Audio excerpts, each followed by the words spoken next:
is up, everybody? Look into the abyss. We're back. Before it looks into you. Oh, is it still just on Jeff? Mm-hmm. Excellent. Might as well just keep it there. That's what people want. Jeff, Anyway. Jeff. Tyler is already defeated. Stare into the Jeff hole. Welcome back, Colin. That's Good what I to tell see my wife you. every night. Love me or else, he says immediately. Yeah, your poor wife. Wink, wink. Oh, I was like, Yes, what's I up? do And wink then with I it. realized it's Nick. Ew. It's opposable. Oh, Yeah. it's like in From Beyond. In reality, it's the butthole. Yeah. It's not the Strong start. What was Strong that? start. The pineal gland? Yeah, Is that it? Yeah. It's not the pineal gland. It's the prostate. it doesn't come out of your forehead. It comes out of your butt. That'd be a cool remake. We gotta pitch that. Well, Stuart Gordon's dead now, right? So the Yeah, right's but gotta he be up to it, you know. he totally would have been into that. Hasn't is it Dynamite or Boom that's been doing those Reanimator comics? I think Dynamite. Okay, yeah, it's like somebody's gotten in contact with whoever owns all that shit. I don't even think he had the rights to it in the end. He's kind of one of those dudes that was just like, I want to make wacky shit and like move on, make the next wacky shit. Wacky shit. Yeah, part of the wacky bitch club, as Kevin would call it. Jeff's here. I'm losing my mind. I don't I even know might what you're have to saying take a anymore, wacky little shit. kid. Yeah, real soon. Yeah, I had McDonald's. Oh man, that's Yeah. Dancing with the Devil. Before a live stream? Dude, that was seriously like the thing where like I turned 30 and it was like I hit like a brick wall. Like all of a sudden I just couldn't eat shit like McDonald's anymore without like severe repercussions. Once you turn 40, your stomach is strong again, though. Oh, okay, Oh, really? good to know. It's all So processed. You suffer for I was gonna 10 say years. it's all prostate. Yeah. It's all in the prostate, man. You just... Yeah, once you let a doctor touch that thing, you're back in action. That's what the secret is You really work about. your way up in fingers, you know, start out with 1, 2, God. 3, before you know Oh, it, God. whole fist. So when I was Definitely young, a I had fist. to have something looked at inside me, and was at the emergency at the hospital, and the prettiest Asian doctor comes in, and we were at this facility called UCI, University of California, Irvine here, and she's like, okay, I'm gonna need you to turn on your side, and I'm gonna give you the old UCI handshake. And I was like, what the hell? And then she shook my hand, essentially. Oh, Jesus. UCI, more like UC Brown Eye. Yeah. It was, And my wife was like, hey, at least she was pretty. I was like, I don't know if it mattered. I don't know if it mattered. We're beyond that threshold. Yeah. That was cool for a second, and then I still wanted to punch her, just like anybody else. Yeah. It was hard to see her through my tears. She just leaves a 20 and leaves. She thought I was making Asian eyes at her. She got all offended. I'm like, I'm just trying not to cry. That'd be cool if they just leave you like a cigarette afterwards. Go ahead and put your pants on. I thought you meant they leave me like a cigarette just burning in Yeah. an ashtray. Just smash your head into the ground. Now he'll never remember what we did here. What up, Colin? What up, Padrino? What up, Razmaz and Ashen? Yes. And welcome to the show. I'm not on the screen at Now the moment. bend over and welcome get ready. everybody. Hello, The old- dudes. The old death curse handshake. Yeah. And we're already into butt stuff. It's literally the 5-minute mark. We've always Oh, been into God. that stuff. Jeff, how do you take us here every time? The running start. I was just thinking of that because I finally got Ryan the recording of the premium episode yesterday. and Beth had been listening through it, and Jeff is the one who takes it to horny instantly. Like 2 minutes into the show. Yeah, I'm the one. Yeah, the Oh, guy we're who all horned up. the guy who hates women. Just because you hate women. Are you doesn't mean talking you're gay. about when we started talking about the Jeffu? Yeah, I love that. I love yesterday too with Jeff calling himself a philanderer, which either means you're a womanizer or you bang tons of women. And it made me die laughing because it's like, oh, that's perfect. That's another character. There's the womanizing Jeff, and then the duality of man is the casual sex Jeff, just hooking up with everything in sight. There's some alternate reality Jeff out there who's dying of some STD we haven't heard of yet. Yes, and alternate reality. I use them and abuse them. Jeff just wears like masquerade masks because he's just rotting away from syphilis. Yeah, just Venetian masks. Yeah, And, I'm like the fluffy shirts. libertine.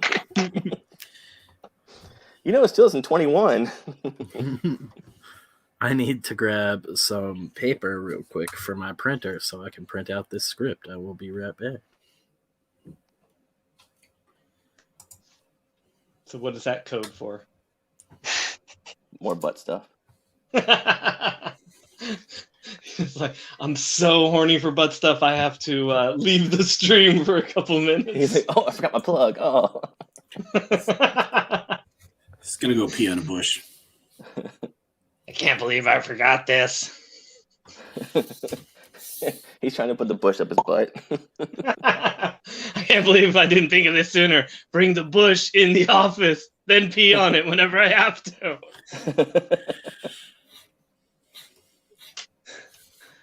That's my Spencer impression. Welcome to Butt Curse. I'd watch that show. Did you say I need to get an office bush?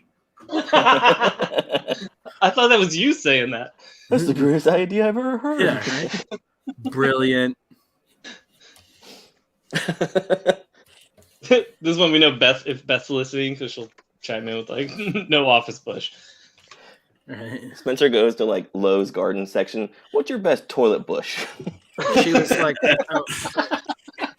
when she heard that the other day, she's like, "You're really peeing in the bushes that often?" And I was like, "No, Our toilet bowls are over here, sir." No.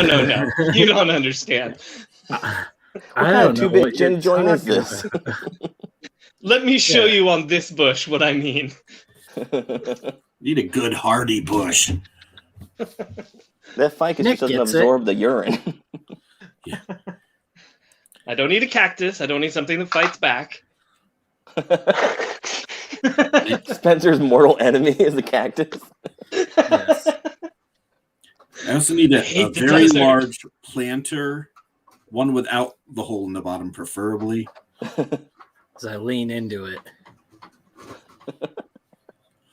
I gotta mute for a minute because this printer's about to get real dumb.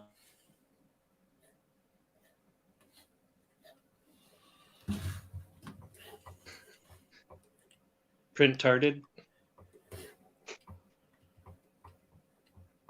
Whoa. That's too It's far. just We can loud still- as shit.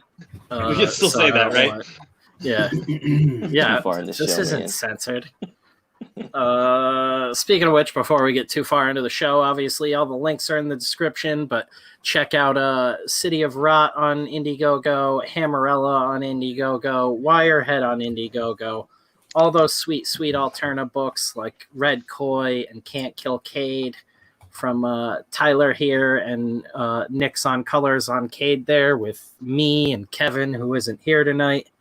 All sorts of other awesome books at Alterna, like Ryan's Gods and Gears. You can get them at alternaaccess.com. That link is also in the video description. All sorts of cool shit. You guys know what we're up to always. But yeah, want to get that out of the way really quick. Before and mute myself again because this thing's about to start screeching. Oh, you were muted the whole time. Were you talking? Perfect. No, that was good.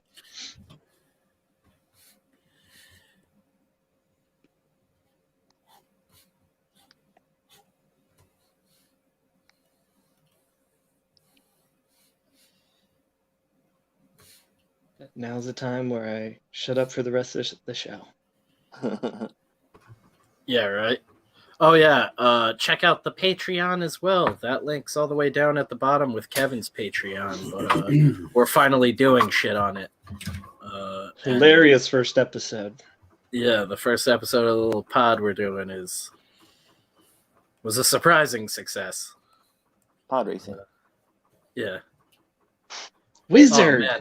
I feel like the day after, too, I immediately sent Jeff like 20 different things. It was like, well, we got plenty of shit to talk about next week. Like, or next episode, I should say. Fucking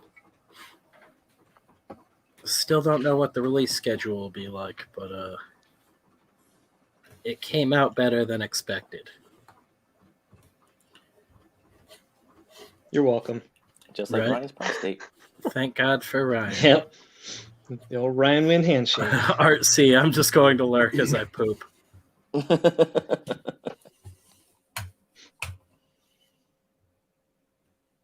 assume everyone's just watching us while they're pooping. I mean, isn't that how most people watch everything on YouTube? That's our target demographic, poopers. Anyone that poops, we want you watching. A Get butt on toilet every paper toilet. sponsor. Yeah.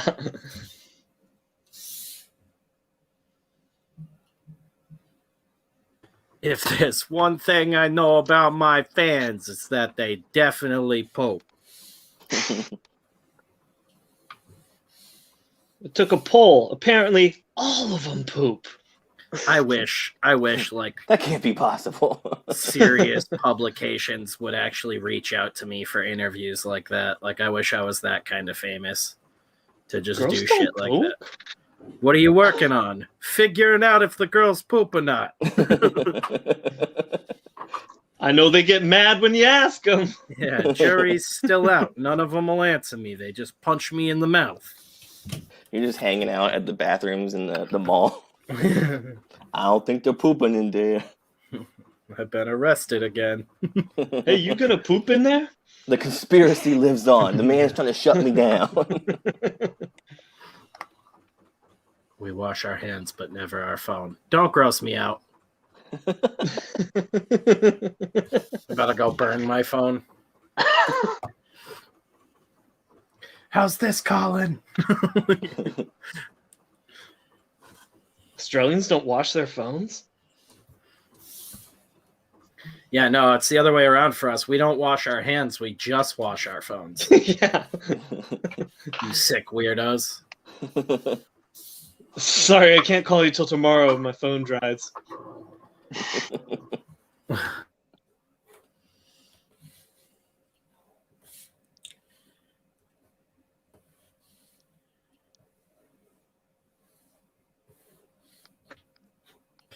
Kayla can't be here because she is a commie. Is she a Trotsky or a Lenin? Lenin all day. Like, she needs to do her BuzzFeed, article Yeah. and figure out what she is. It would be like, I don't know yet. Am I a Monica or a Rachel? Am I a Trotsky or a Marx? Are you a Monica or a Rachel commie?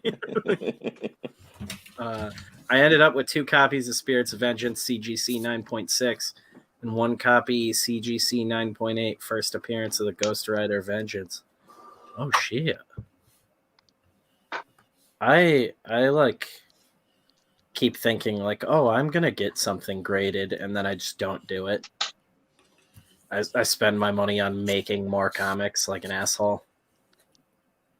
Yeah, what a piece of And shit. I thank you are. for that. Just pumping them out and wiping them off. Yeah. Oh.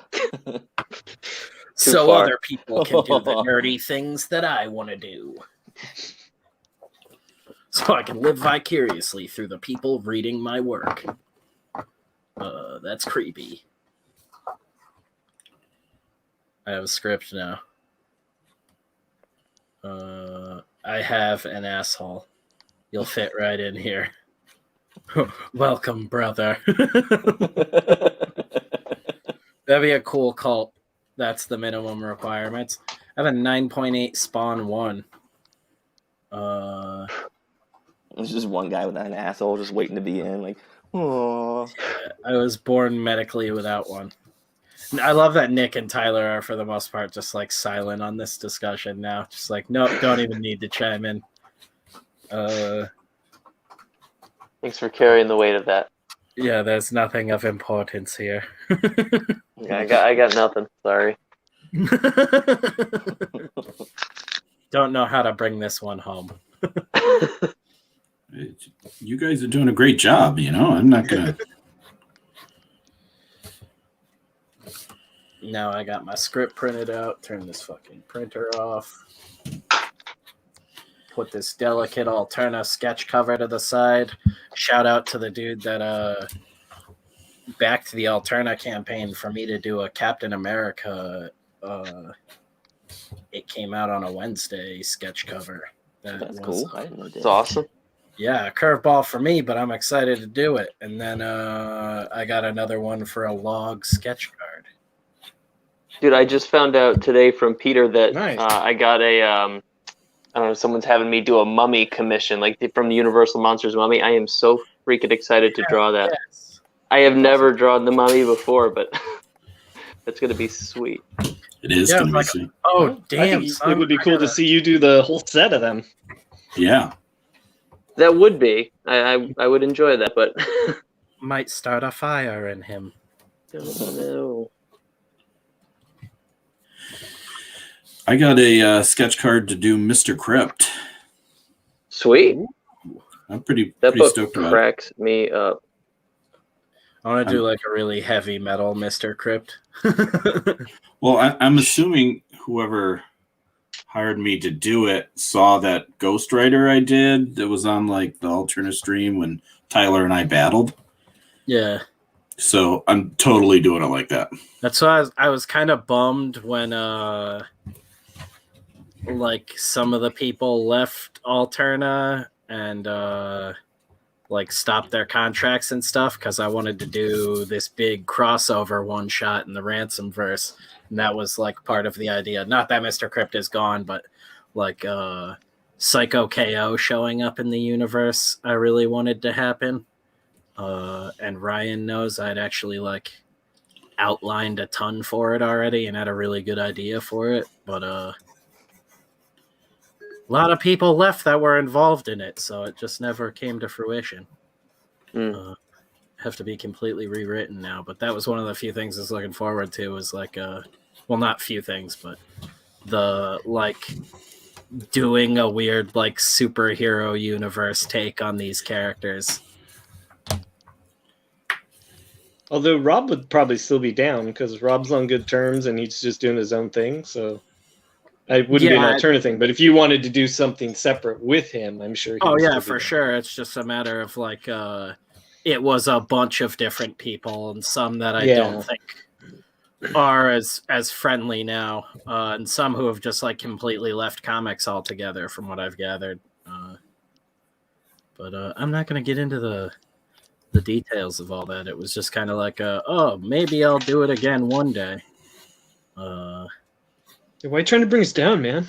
Yeah, right. My bad. I'm just kidding. Because I'm an idiot. There goes my smile. I'm gonna be sad now. Can we get back to the butt talk? Butt talk is so uplifting. Those who left made a huge mistake. Peter just told me he's going to pay you guys in Bitcoin. I love that piece. Just the idea of Peter sharing business decisions with just random readers before us. Hey, don't tell the guys. That was like the fans only newsletter. Yeah. Well, this is what was springing on the creators this week. It's like they're the shareholders, which I mean, they kind of are. That's the really cool thing about comics, that dynamic. If people read your stuff, you can keep making stuff. That's true. It's crazy Yeah. talk. Stuff Insane. good.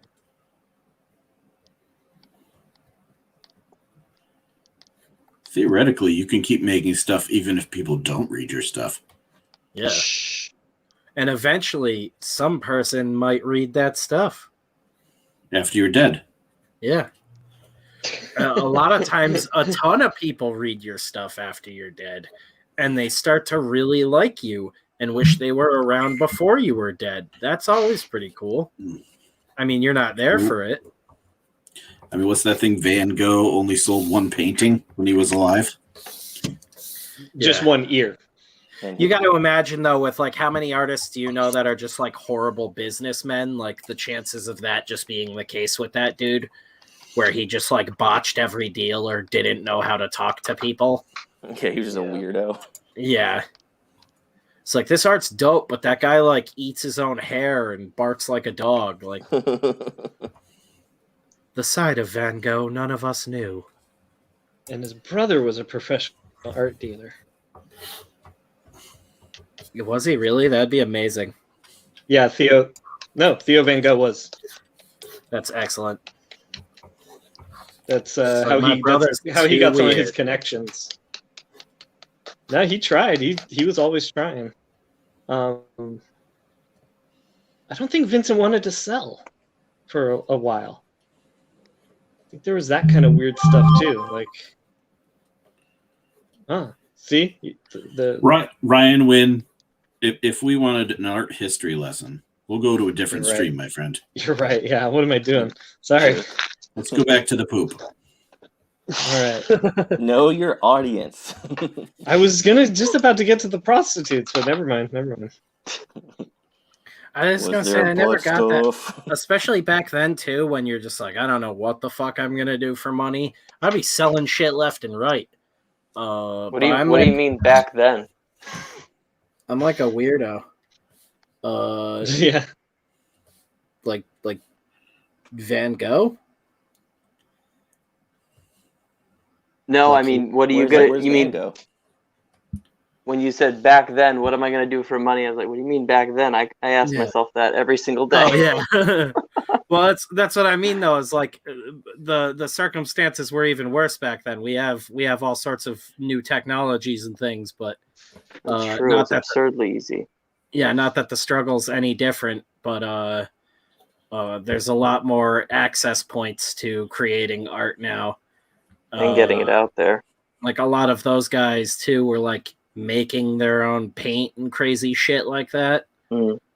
There's a They had to. there's a artist Yeah, named that's what I mean, Russell. like- I think his name is Russell Chatham, and he did a bunch of covers for Jim Harrison's novels. And I was reading an interview he did, and he has this absurd opinion where he's like, "These young artists, you need yellow, or what is it? You need red, yellow, and blue. That's it. That's all you need, and then you make your colors from there." I was just like, "What about like white? How do you make white?" And I don't know that answer still. But like, he was just of the opinion you needed to make all of your own colors. And I don't know, to his credit, his artwork is, it's gorgeous. It's very unique. Yeah, You most gotta people fuck- don't include white and black when they're talking about their minimal colors. Oh, well, They that's good just- to know. Yeah. I don't know about him. I'm just saying a lot of people say like, oh, all you need is an ochre, an umber, and a this or that. They also do use white and black usually. Aren't a lot of paints still like wildly toxic as well? Oils, yes. Well, I mean, acrylic is a plastic, so if you're ingesting it, it's pretty toxic. Well, yeah, Only that's if you I put was, it up your butt. Yeah. I did Nick gets it.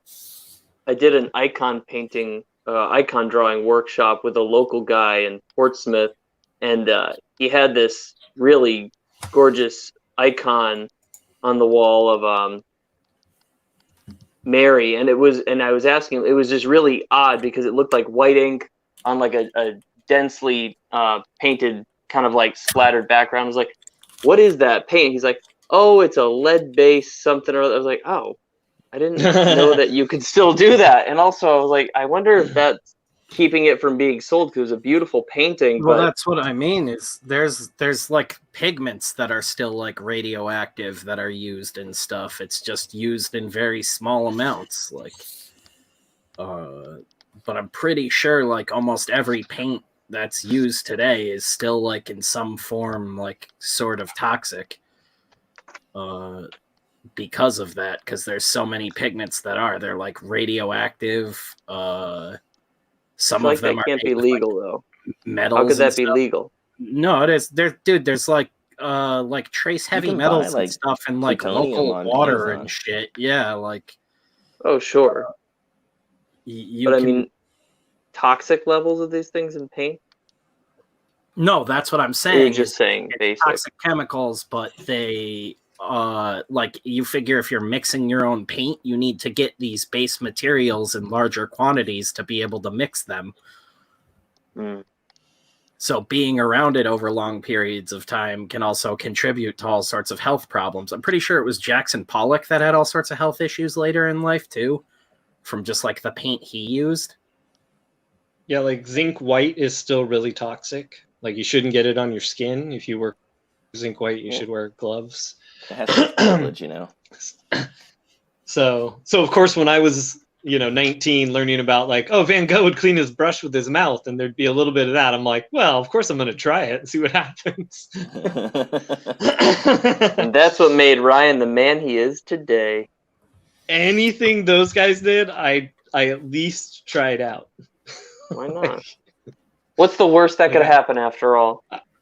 Well, and then I'd read the rest of the book. I'm like, oh, I should have read the rest of the book first. I want to get drunk. None of the impressionists turned out good. Yeah, I want to get drunk and do one of those just like string bucket paintings just because it looks like fun. But dudes that do that like silly shit constantly and are just selling paintings like that and are like, this is my feelings on the canvas, and like, you're a butthole. Yeah, it's all What's over a like string TikTok and bucket? YouTube and stuff. Yeah, you literally hang like a piece of rope and like a bucket of paint, and you stab a hole in the bottom of the bucket of paint after you filled it with all sorts of different paints. It's fun. Mm-hmm. Sort of like mixing together, and then you like spin the bucket and push it, and it like the tension on the rope keeps the and the weight of the bucket keeps the rope like taut, and it waves around the room, making these weird like spirally circles and patterns on the canvas. There's like thousands of videos, like Jeff was saying, on TikTok and stuff. It's the same thing as like, it's another technique for like paint pouring, but it's a huge fucking mess. It's super fucking wasteful for paint. And there's like thousands of pretentious artists that like exclusively do this shit and then try to like attribute some sort of feeling and story behind it, and it's like, nah, yo, you just like slung a bucket and it's pouring paint out everywhere. Like, clearly this sounds like something I should get involved in, and I'm very pretentious, so you could be like in a bad mood when you pick out the colors or whatever, but like that's like the extent of your like emotional like input on this piece, and then maybe like how hard you throw a bucket. But it's insane. Same thing with the paint pouring, which is like, the paint pouring's really cool, and you can make a bunch of like really cheap art. It's like a great way to hang out with the wife and kids, and fucking like, we've done it with our niece a couple of times. Like, it's basically the same thing. You mix up these cups with a bunch of different paints that sort of don't really mix together, and then you pour them out on this canvas, and they're thinner bodied paints, so they spread out all weird, and they have these reactionary silicones in them that when you hit them with a heat gun, they make these things they call cells that like burst into little bubbles and stuff and spread out all over the canvas, and it just makes this weird sort of like abstract like amoeba effect. And there's all these different techniques you can do with it, but it's like so simple. A kid can do it and stuff like that, and you can cover like a bunch of giant canvases with shit like that in like an afternoon and have a bunch of cool looking art for your house. But it's like, there's people that do these things and then try to sell them for like thousands of dollars. Wow. All right. Modern art was funded by the CIA, including there's always cool came out in the Freedom of Information Act records. That's amazing. What is this? Yeah, exactly. Toxic levels depends on exposure. Like Pollock towards the end, I think he had like respiratory problems, and I'm pretty sure it was from the white paint because he used a bunch of latex paint and stuff, but it ended up being something in like one of the pigments that he used a ton of, and I'm pretty sure it was like the thick like white that he used. What about black ink? Is black ink toxic? Probably. I've put so much of Awesome. that shit in my mouth. Wait. Just like not paying attention and put the wrong end of a brush in my mouth like an asshole. I have this That's tendency to so like many times. Yeah, I have a tendency to like knock a brush against like my teeth for some reason or like my lip, and I'll just do that and be like, oh. I can't art. Yeah. I am dumb now. And always. Yeah, there's lots of cool like techniques, like you're saying, like the pouring and stuff, and then it just becomes so overused, and it just becomes like an arts and crafts thing. It kind of loses all, its uniqueness. So it's like I've seen all the pouring stuff, and they look really cool, and I'm like, oh, I should do that. And then it's like I see 10,000 videos on Instagram where everybody's like, this is my art. It's like, well, you're doing something everybody can do.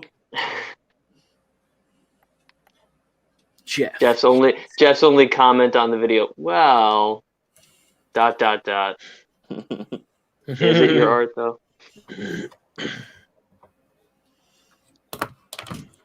That's the whole thing, is it's really just like letting gravity paint something with all the colors you picked.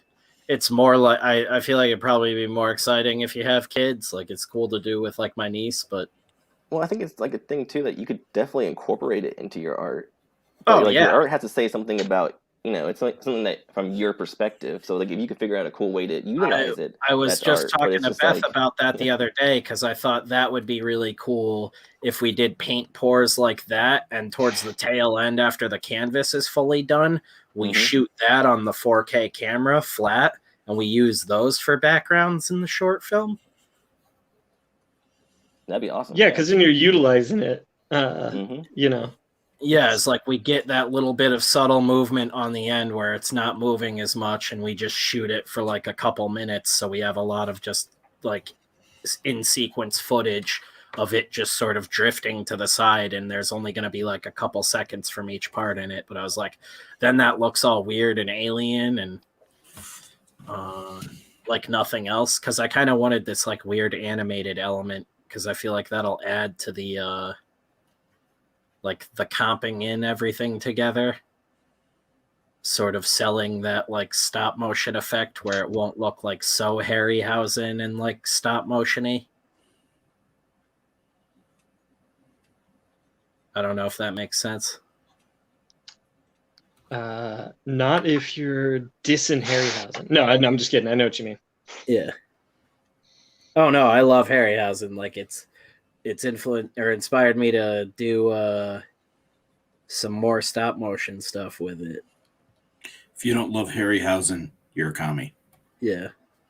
That's why Kayla is not here. Yeah, not a Rachel or a Monica. You're a Ross. Oh. Yeah. You're a fucking Pivot! Ross. Pivot! No one likes Ross. Not even Not his Ross. monkey. Yeah.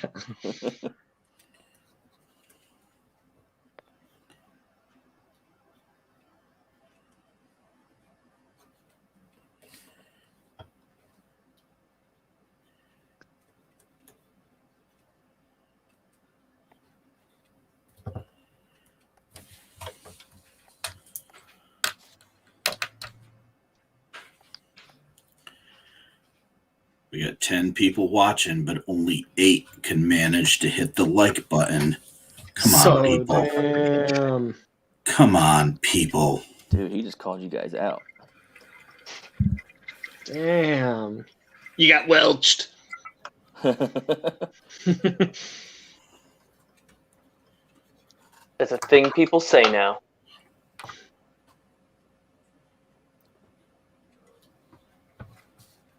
All right. All right.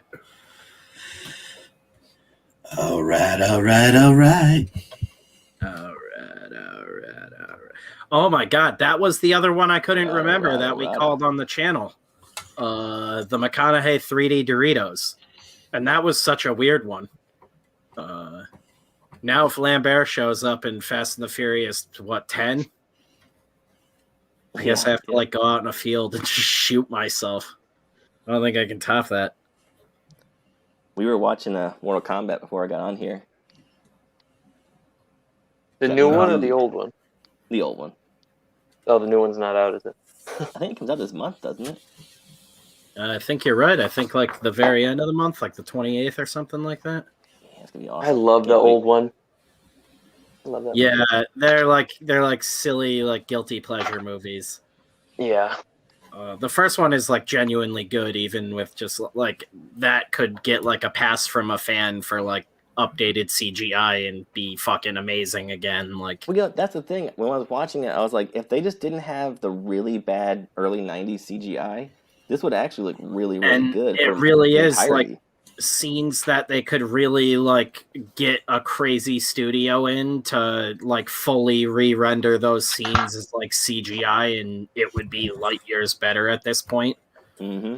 I'm sure there's still be like a portion of people to bitch about it, but it was like I would take that to like see that through again and have it be like a beautiful, cohesive movie. Yeah, they could crowdfund that. They could crowdfund that easily. The new one looks rad either way, though. I was really impressed with like the like ice effects in that fucking trailer. It looks surprisingly violent, which I wasn't. And you also get like callbacks to the original film, like with Sub-Zero freezing the gun. And yeah, I was waiting for a moment where like they spun the sucker around on someone and had like Kano say it to Scorpion or something. Yeah. Sucker.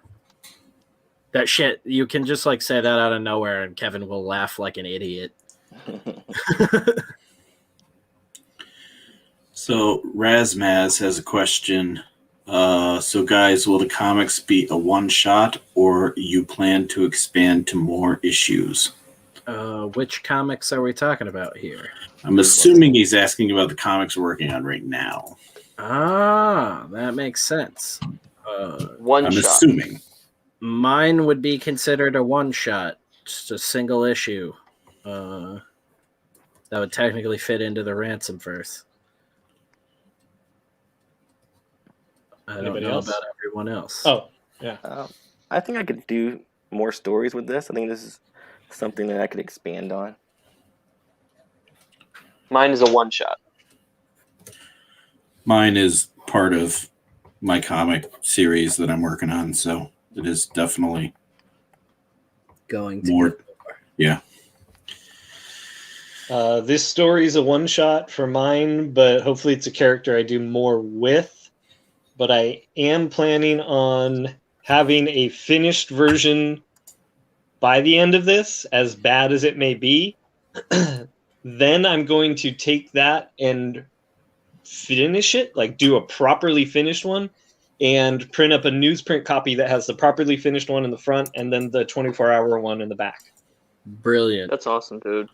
Smart. And it won't be a campaign. I'm just going to have them made, you know. Cool.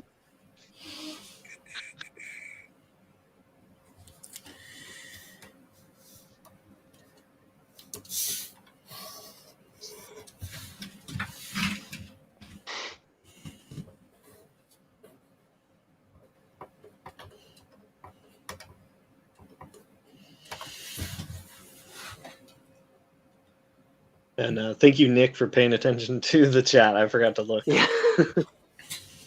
Yeah, right. I got caught up for a second reading my own script. Well, you know, we can all participate. I appreciate it, buddy. Oh, how'd your draw stream go? Oh, I had so much fun reading my script. I sat in silence reading my own writing like Kanye West, just nodding. Yeah, that's good. It's just like lyrical genius. Yeah, fucking killed it on this page. Goosh, goosh, goosh. Yeah. I am on it.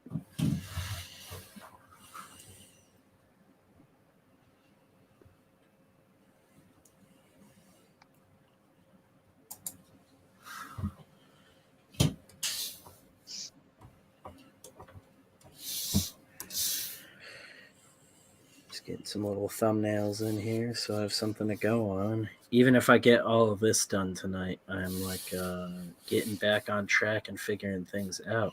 Inkfinity, what is up, dudes? Are you guys actually going to stream for 24 hours? No, we do it in 3-hour blocks. This is the 5th part of it. So there's 4 other videos we've done. We've been doing 3-hour blocks every Friday for the most part. Now we're back to it. Last Friday and this Friday we got back on track. But yeah, it's 3-hour blocks we draw for. So we're into hour 13, 14, and 15 right now. Yep. Yeah. So we're just past the halfway point today. We're about to finish hour 13. How appropriate on Friday the 12th. Yeah. Dun dun dun. Slightly less unlucky. An ultimate evil day.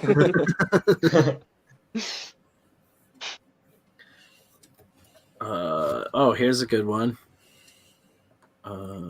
Tyler is one of my favorite artists in the world, and I can't effing wait to read his comic. And Mr. Wynn is one of the best human beings / creators I've ever met. Looking forward to Hammerella.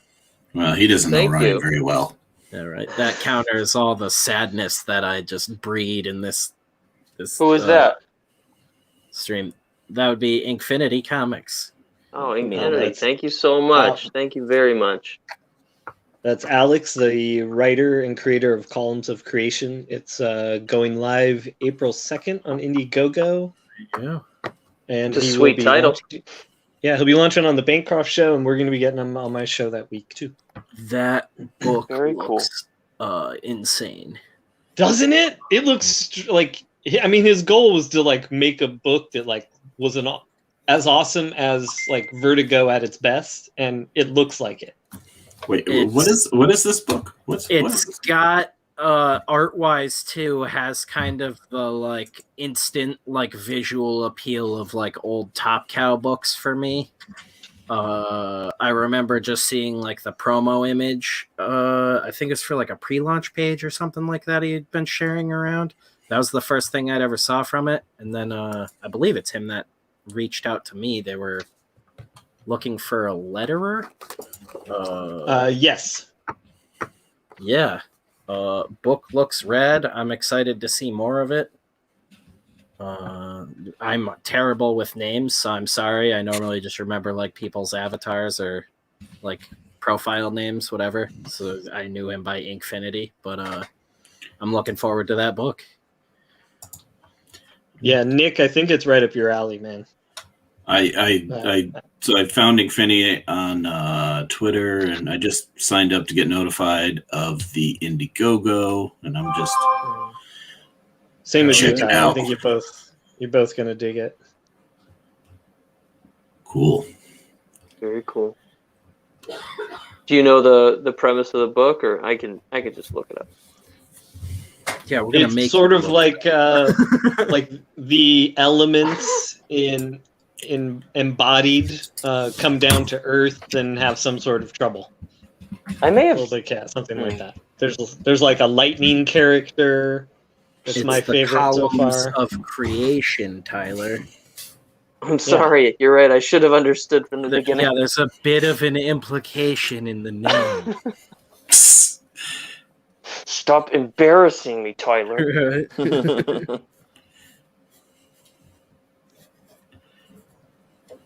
Why you gotta be like that, Tyler? Jeez. I wish I could do something about it. This is just how it's been my whole life.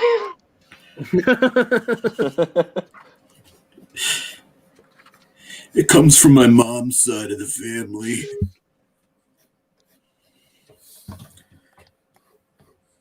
What do we do here?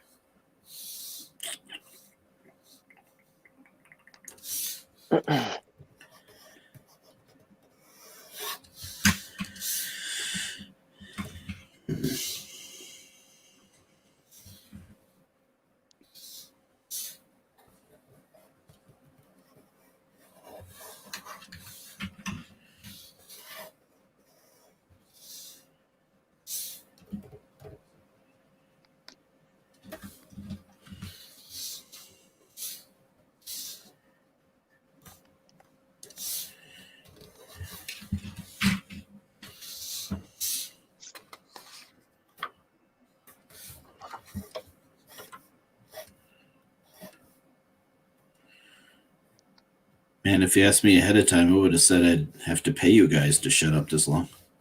Yeah, right. So I'm You still can. Yeah, it's like me and Jeff have rates, so let's talk. Oh, I'll shut up so good, baby. You won't know I'm here all night.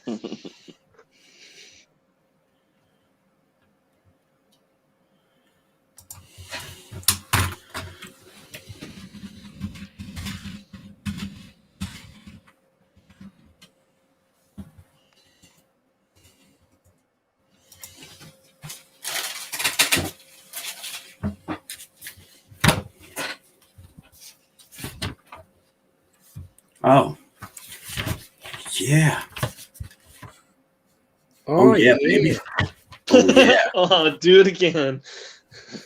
Yeah. Rip that cover off your Red Koi Giant. Hang that poster up, baby, and then order another copy of Oh. a Giant. I wasn't looking. What are we looking at? Yeah, what is that? It was Oh, it's from the. Oh, cool, man. Very cool. Oh yeah. Metatron mentioned the inside cover poster on the Red Koi Giant. And Yeah, I didn't know that. I didn't was know like, Pete was doing that until he sent those pictures. That was such a cool idea. I was like, wait, there's a poster on the inside? Oh, I've been like this my whole life. You colored it.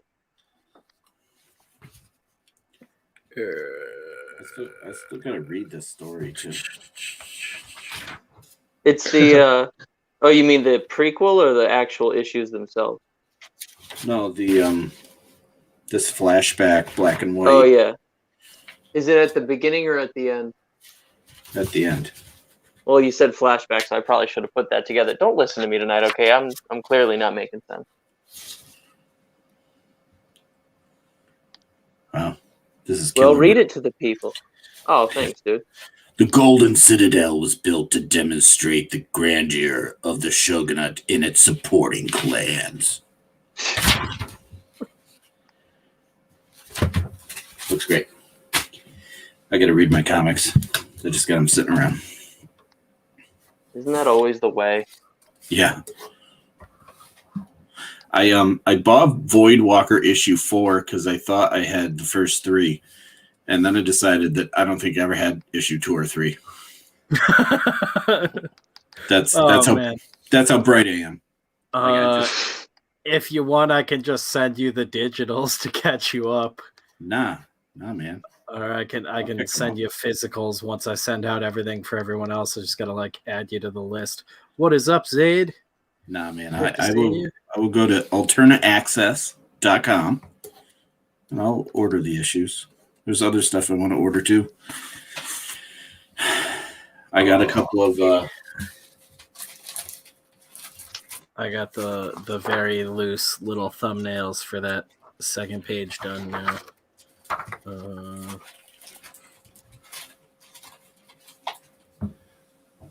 Yeah, I got a couple of the Blood Realm Giants too because I haven't up to this point read any Blood Realm. You haven't read any? No, I'm sick, like, dude. I'm always It's like, actually really good. It's I got really it. good. Yeah, you'll be surprised. You'll be like, wait, Rob did this? yeah, no, I'm always like, oh man, I gotta place an order on Alterna and get some of these books, and then I never do.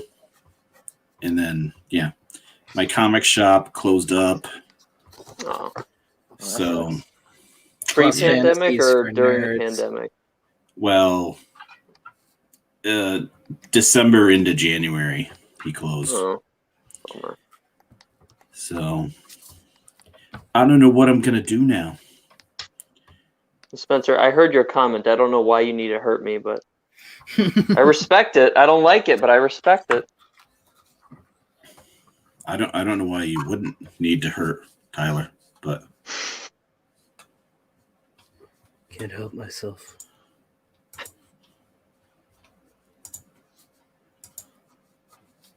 we were talking emotionally, right? Yeah.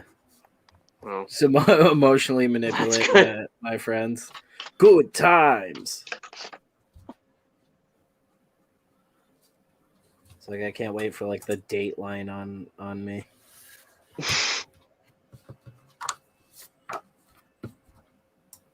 He said we were friends.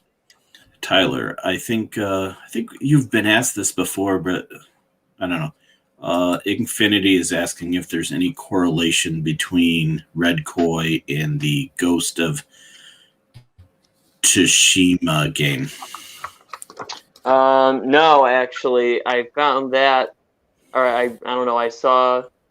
No, that's not the game that I was thinking of. There's some game that came out. It was like I don't know, something the Twice Damned or Thrice Damned. What was that?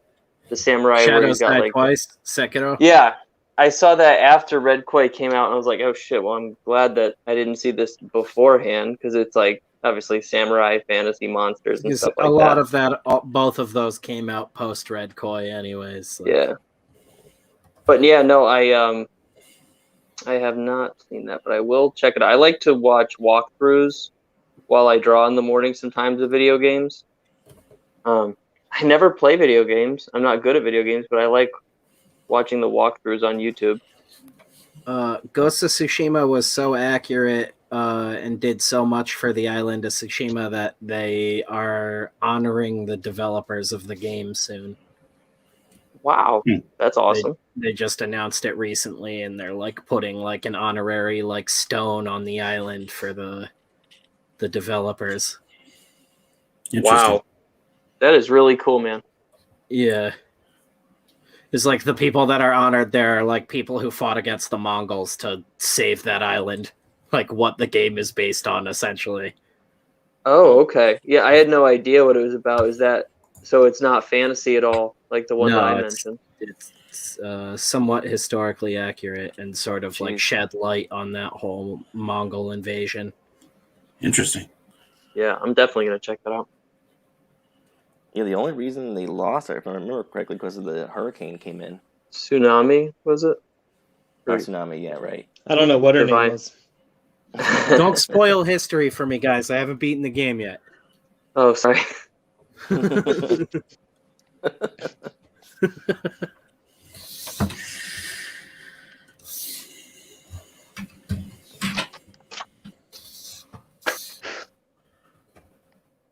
No, actually, when I was trying to figure out what I wanted to do for a longer form comic, because I've been doing short stories for so long, just trying to kind of hone my craft, I was going to try to do like a Shield Maiden Viking story, and it kind of patterned the story that eventually became Red Koi in a way, but I had drawn a few pages and I just wasn't into it. And then one day I painted a picture of a samurai, female samurai, kind of overlooking a castle, and I just got curious what was inside the castle, and the idea just started going. And I had never had a desire to do a samurai story before in my life, because I always thought that, like, I always preferred Vikings and knights and stuff.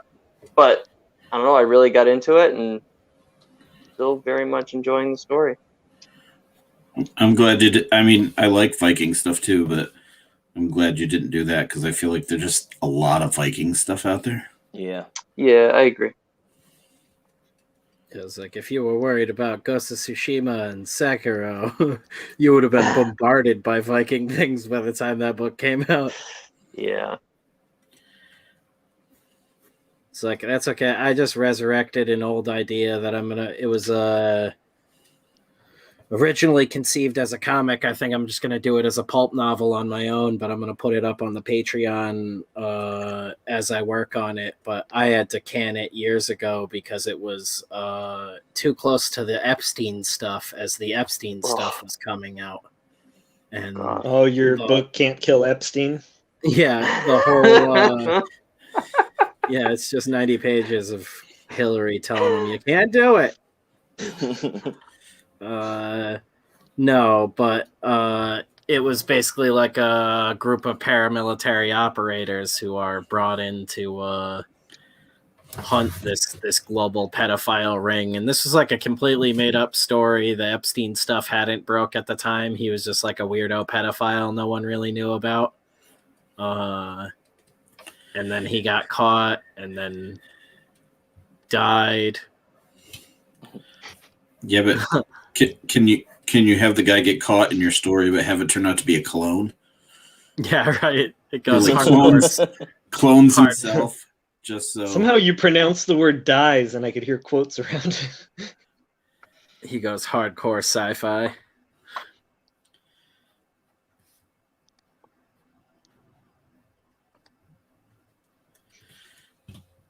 Oh, there's a new Legends mode they introduced in the game that has actual demons and your character has supernatural abilities. Oh, cool. I might have to check Sweet. that game out again soon. Ghost of Tsushima or what? What was it?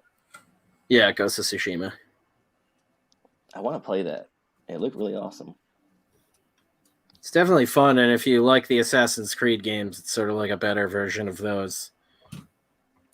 Without as much parkour. It feels like they just sort of beat Assassin's Creed to doing a Japanese one.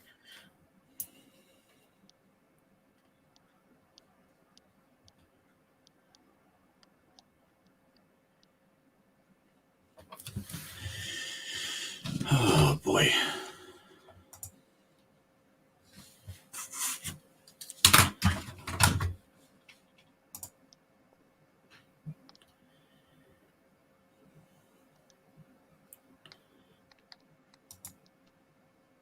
Just getting this thumbnail.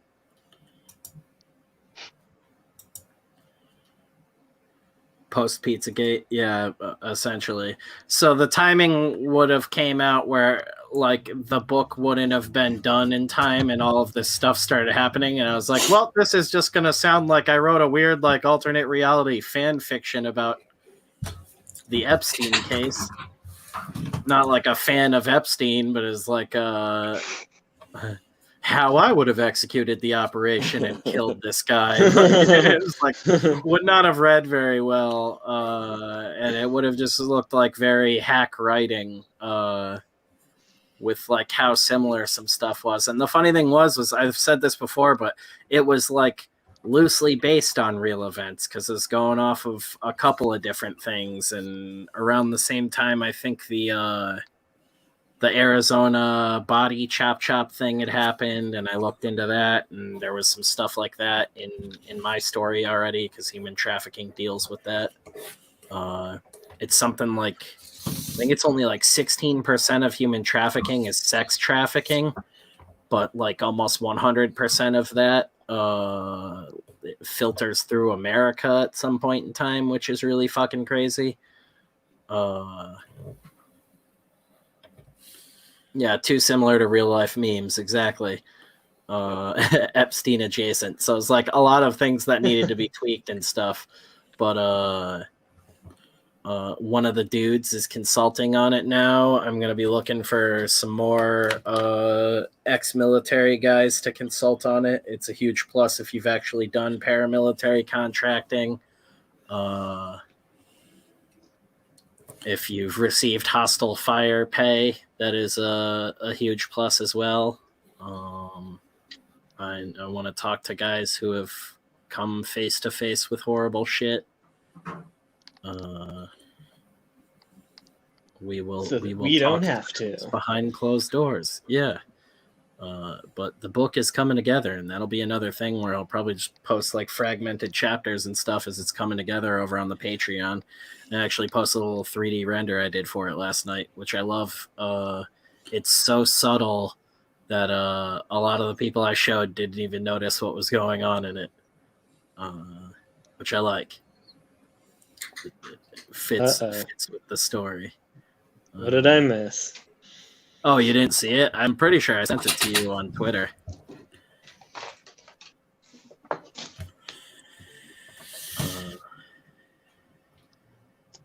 And I forgot.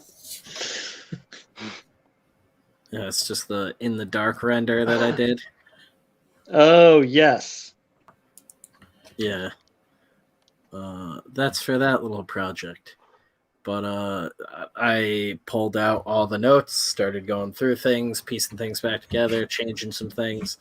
and coming up with some new ideas, and it might turn out to be like a little pulp series where I'll try to do like a 132 page novel a year, which is sort of the range of what pulps used to be. Just be a quick little pocketbook story where lots of bad men die and good men do violent things.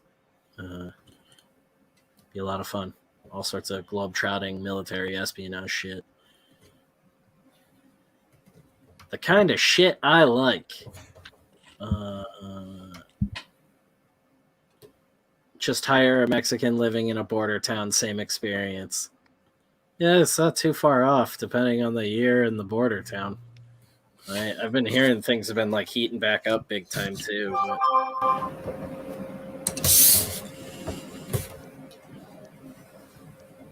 Sounds like it. Yeah, right. Just in time.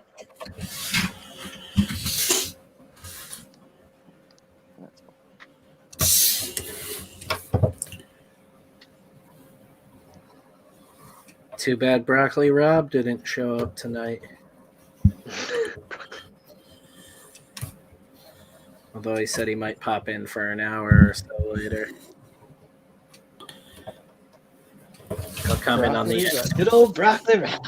Yeah, come in on the end like last time and be like, what's going on? He came into the chat, and one of the dudes in chat was making a joke about shooting him while driving. Oh my god. I don't remember who it was, but Rob was like, "Oh, great! I picked a great time to show up in chat." Like, it was a strange one.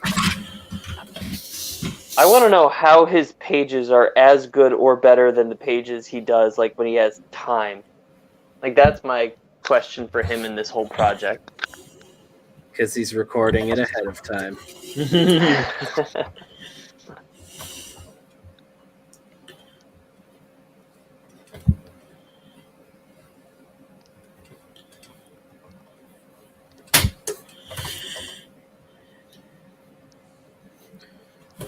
Okay.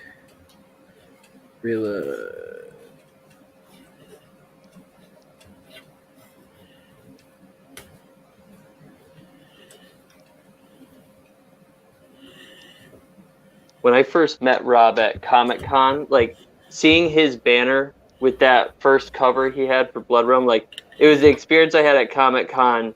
A few times there was like where I saw something and I just had to immediately like beeline it towards that creator, be like, tell me everything about your thing because I'm going to buy it. I just want to know what to call it.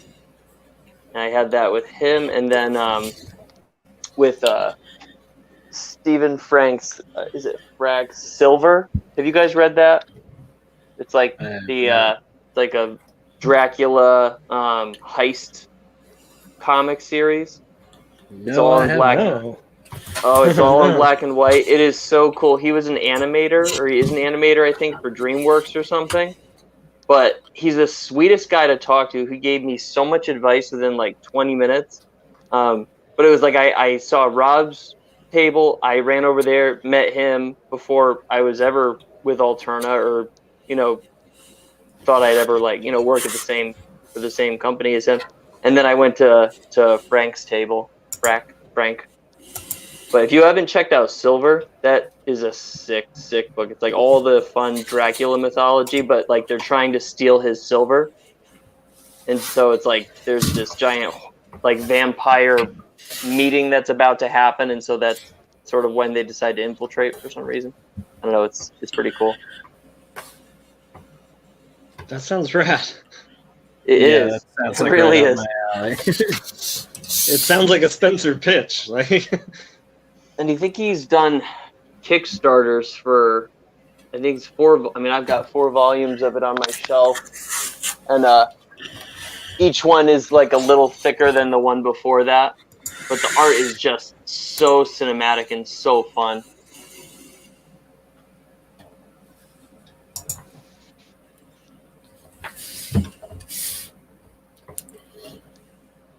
I'm going to forget the name, but I'm going to have to check that out. All right, Dracula heist book. Silver. Just remember Silver and his company is Dark Planet Comics, or it's just Dark Planet.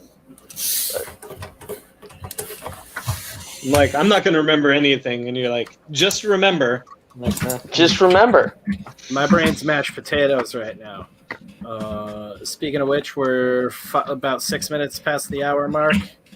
I am gonna go grab a drink because I realized I left that in the other room. And piss in real porcelain. Yeah. Oh, there goes the crock pot. Don't forget to tip your waitress. Yeah. Horror stickers. Oh yeah, I forgot all this stuff that came in for the dude who got the one log sketch card. I now have tons of Alterna sketch cards. Pete counted on me fucking up at least 100 times. It's like, he's really bad at art. He's gonna struggle to draw that log. I'm excited though. That's a fun character. I had to hit Pete up and ask him if they were color or just inked or whatnot.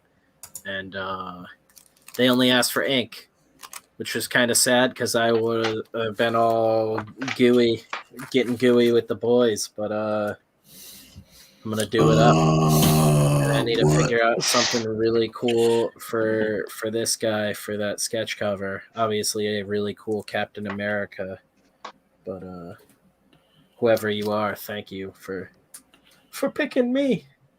I'm going to try to do something awesome. But yeah, now I'm going to go piss and grab a drink. So I'll be back. Yeah, that's a ton of cards. That's right, Razmaz. Definitely gonna do more. Fucking Hot Water Burn Baby and Spencer wants to do some sketch cards. So once I get log out of the way and that Captain America sketch cover done, I am. I find Miralax helped me with my logs. Yeah, right. I'm gonna do some Cades. I'm gonna do maybe some Void Walkers, maybe some of the other characters in there. We've been figuring out how we're gonna fold guys into the universe from now on, and I think it's just gonna be random issues of Hellseekers. Hellseekers is gonna have more of that old school comic book feel, where you're just gonna have a lot of issues of like standalone stories. There's an overall arc going, but these guys will get sidetracked on all sorts of weird adventures all the time, and new heroes and villains will be showing up a lot. How would we go about getting cards from you? The sketch cards, the Alterna ones were available through the Alterna because you in-demanded it one. God damn, that's a mouthful. The last Alterna campaign, they were available. You could get a sketch card and pick from any artist. So they were available there, but except you can also just hit me up through Twitter. Oh, except Ryan. Ryan was not available. But yeah. Well, no, I was. Just nobody hit me up. Oh, okay. Ryan didn't get hit up then. I thought he wasn't available. I'm sorry. Now that Ryan's feelings are hurt, I guess we can call it a night, right? Isn't that always the goal? Yeah. Let's hurt his feelings. You can hit me up on Twitter, or I can get you my email if you want to get some sketch cards direct. I got to finish some up for Mitch this week as well. But I have a gigantic pack of shit going out to Mitch because he's also one of our patrons. Metatron said he got a Ryan commission on Hammerella, so yeah, he just went straight to the source. That was the big thing too, was me and Ryan were also doing like commissions, and Jeff was also doing commissions for City of Rot, but Ryan was doing some for his Hammerella campaign pretty much at the same time that Alterna stuff was going on, so it was probably a little bit confusing. And thank you, Metatron's Cube. They've all been penciled. I've inked a handful of them, and I'm trying to make videos of most of them, because then I can use those videos of on my channel, but then you can also kind of watch your piece get inked. I can show you my Tom King page thumbnails real quick. It's a 9-panel grid. You guys are going to love it. It's a guy talking the entire time. Really, really compelling Bendis level dialogue. No, it's like 10 words. You're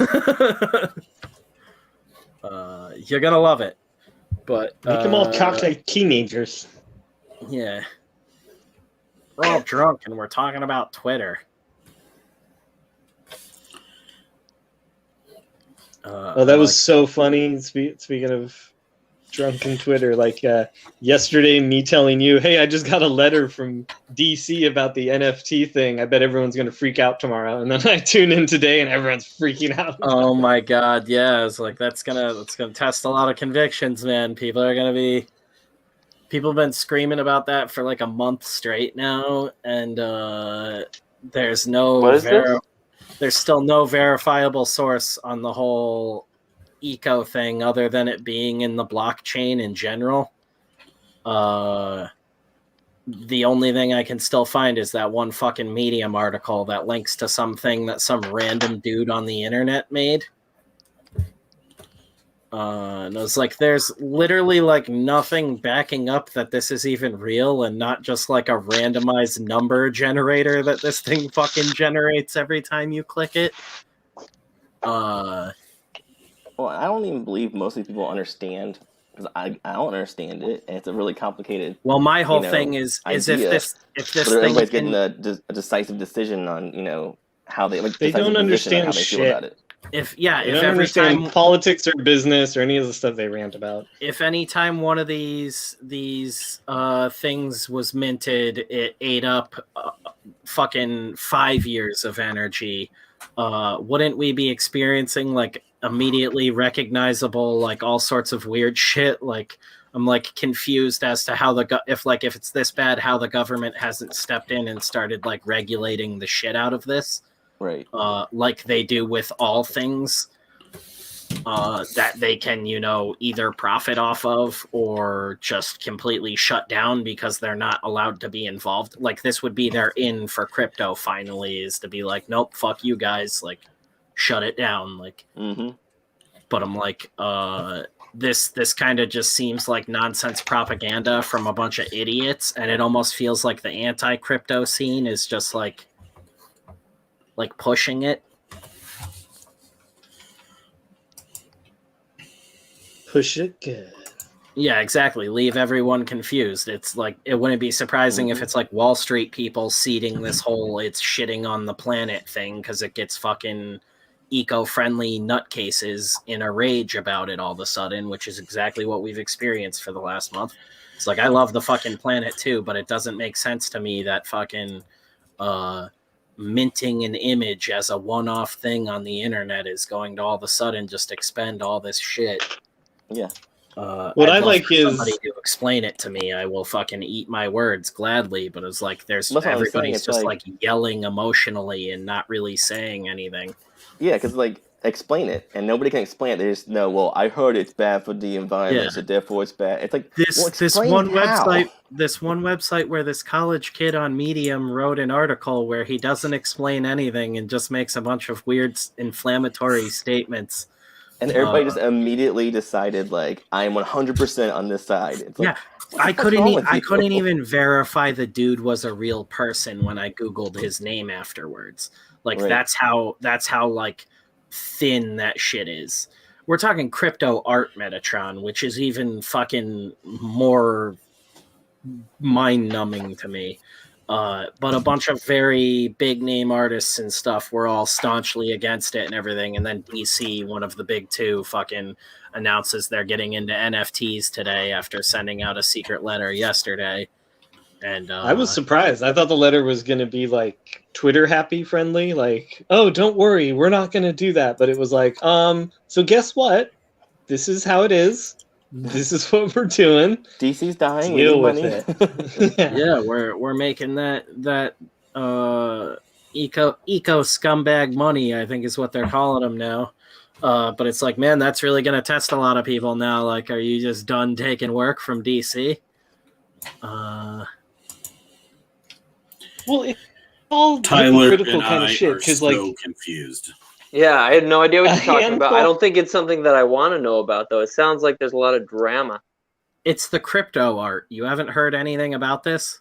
Non-fungible tokens. Yeah, people are selling basically digital photos that are built into the blockchain. So it's the only version of it in the blockchain. So somebody can like buy that blockchain token that you go to in the blockchain, and there's your piece of art, and only you have that token until you sell that token to someone else. So it's basically a digital original, and it's like crypto guys are going nuts for it. And crypto art, like, do you follow Beeple on Twitter, the guy who does like 3D render art?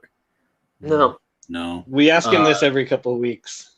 Yeah, Beeple's this hilarious 3D render artist. I'm sorry. He does these things called everydays, where for a half hour a day he sits down and makes like a 3D render, and then he posts it online. And he was on Corridor Crew, right? Yeah, he grew a huge audience over the last couple of years doing it, and then he linked up with Nifty Gateway and started selling NFTs of his everydays, where basically people could buy the digital token on the blockchain, but then they also got like basically like a tablet that was framed like a piece of art, and it would play whatever token you had set to play on that. So it would show whatever piece of art you had for that blockchain token put into it. And he sold a bunch of these to people. It made millions of dollars on his first collection drop with Nifty Gateway. Then I think it was yesterday or the day before, he dropped another piece, and I think it sold for $69 million. Awesome. Good for him. Wow. Yeah, and it's all traded in, I believe, Ethereum. So I don't want to offend anyone in the chat or anyone here, but this all sounds like the stupidest thing I've ever heard. Oh yeah, it's like insanity, and I still don't fully understand. Like, I'm explaining it to to a lot of thinking. My ability. It's a lot of thinking. So this is supposed to hurt the environment somehow? So no, supposedly because like Bitcoin mining and all this shit, the way stuff is mined, like when a transaction is made in Bitcoin, it's verified by basically everyone in Bitcoin, and there's like a math problem that the computers have to solve, and whoever solves that math problem mints a coin, essentially, was the way it was always described to me. Okay. Minting centers, though, are a bunch of fucking computers like strung together like a fucking server farm.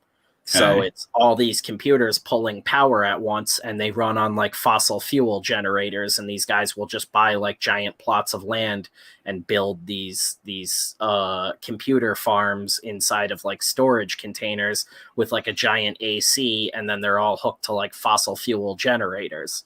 I mean, so aren't we all like texting on phones that were like mined by like children in Africa? Yes, like, exactly. Like these people so are you had all people, over. These people are stepping away from shitting on people on their iPhones, where iPhones are built in a place where there's literally fucking suicide nets to stop people from killing themselves and escaping the misery they live under. And like African nations where they have to mine it and use children to get all the material. Yeah, it's like, I mean, don't get me wrong, I'm guilty as anybody, but it's like, that's also the thing that I guess keeps me from opening my mouth and judging people who are trying to find a way to sell their art. I mean, if they're finding a way, it's like, that's the whole thing is early. I'm sure he's not thrilled about it, about that component of it, but we're not thrilled about how our lifestyle is supported in most ways.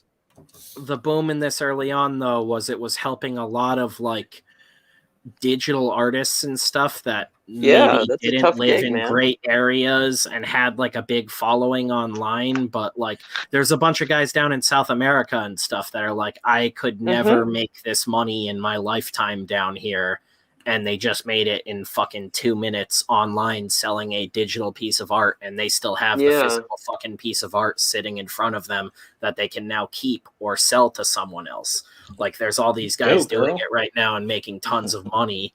And that's why I'm like, man, I'd love to know like the actual science behind this, and not just like a bunch of emotional bullshit like Twitter hippies are yelling online. Because I'm like, if it's destroying the environment, oh, that's a bummer. What's the extent here? Are we talking? Because it's like if it's destroying the environment and the extent that we're conflating all these bullshit numbers, and it really comes down to just the gas that generator is burning up into the atmosphere, that's not really like.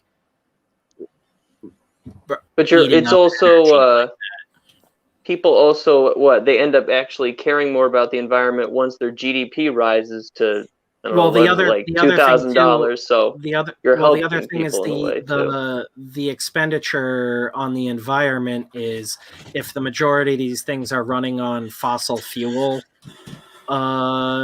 you're basically you're worried about the emissions of that fossil fuel. It's not hooked up to like the main grid if they're generators. Like it's generating its own power and energy. So this like waste of energy that's going back to some sort of like government grid and eating up all this energy that would have otherwise been used for regular everyday people quite literally is not happening. Like that's not how generators work. Man.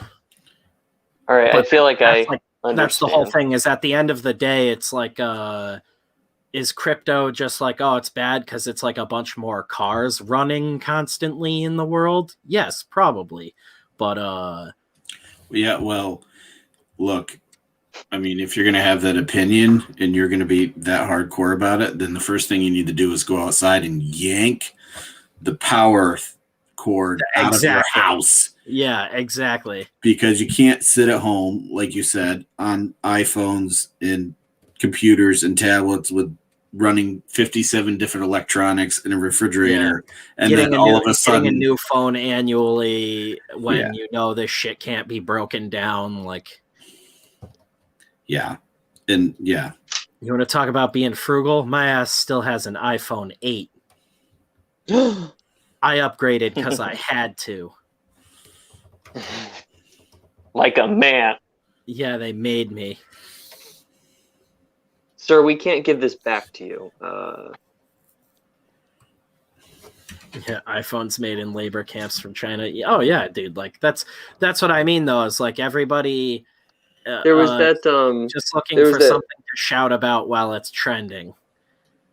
And do nothing. That's what makes it easier. Oh yeah, and it's a lot of pros, dude. But then all of a sudden, I didn't see much today. Like Ryan was saying, I would love to see some of the shouting about it because I didn't see anyone say anything about it today. I saw DC made the announcement, and I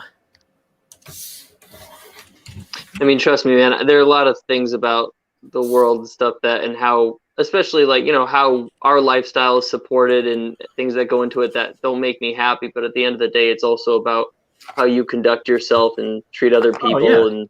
And that's it's not to try and tie a nice bow on it, but I honestly believe that how you treat other people and conduct yourself is going to make the biggest difference in terms of what you can. That's the whole thing is affect what you can affect, or you're gonna drive yourself fucking nuts trying to do anything else. Oh yeah, that's how people get mad with power, and how we get fucking politicians and shit. Is we get these fucking insane people that want to save the entire fucking world when it's like it's as simple as literally just like if every community didn't treat each other like shit. That's a goal, man. It's a goal. Yeah. Yeah. It'd be hard for Apple to have labor camps full of workers if that country wasn't enslaving its own people. That doesn't excuse it, but again, like fucking it's not a one-man operation. Yeah. So I love it. So it's not like the movies where there's always just like one bad guy that you can shoot at the end. It's like everything's back to normal, guys. You could go home. Problem solved, huh? You don't work in a sweatshop anymore. That's the action movie I want to see, where it's like a slasher movie and this guy just keeps having to raid the same sweatshop every movie. Just like again? Yeah, right. I killed the boss, but they just hired another guy. I always like basketball. You remember where like you saw that movie, right? Yeah. And he finds out his shop has a sweatshop. I mean, his clothing line has a sweatshop in India. And then he goes there and he like fixes it, and I don't know. It was a funny movie. I like that movie.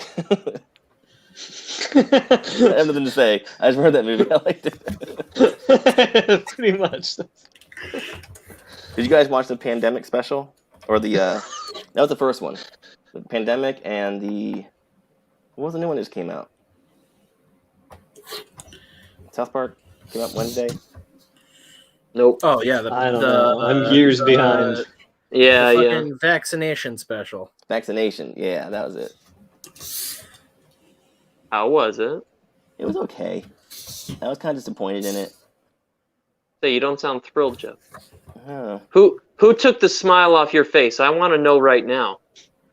That's I unacceptable. Show got us on on the Twitter. paper doll where they touched you. Twitter, and it's immediately a pro saying, "I have no fucking clue what an NFT is." That's awesome. That's awesome. El Padrino, the dude. Man, I should look into that. What, NFTs? Yeah, Padrino. Fuck it, dude. Burn the world down. Sell an NFT and move up here, dude. Then you don't have to worry about the rainforest burning.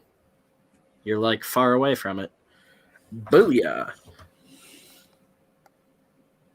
Yeah, no, I don't fucking know, man. We're fucking doomed either way. Try to enjoy the time you have.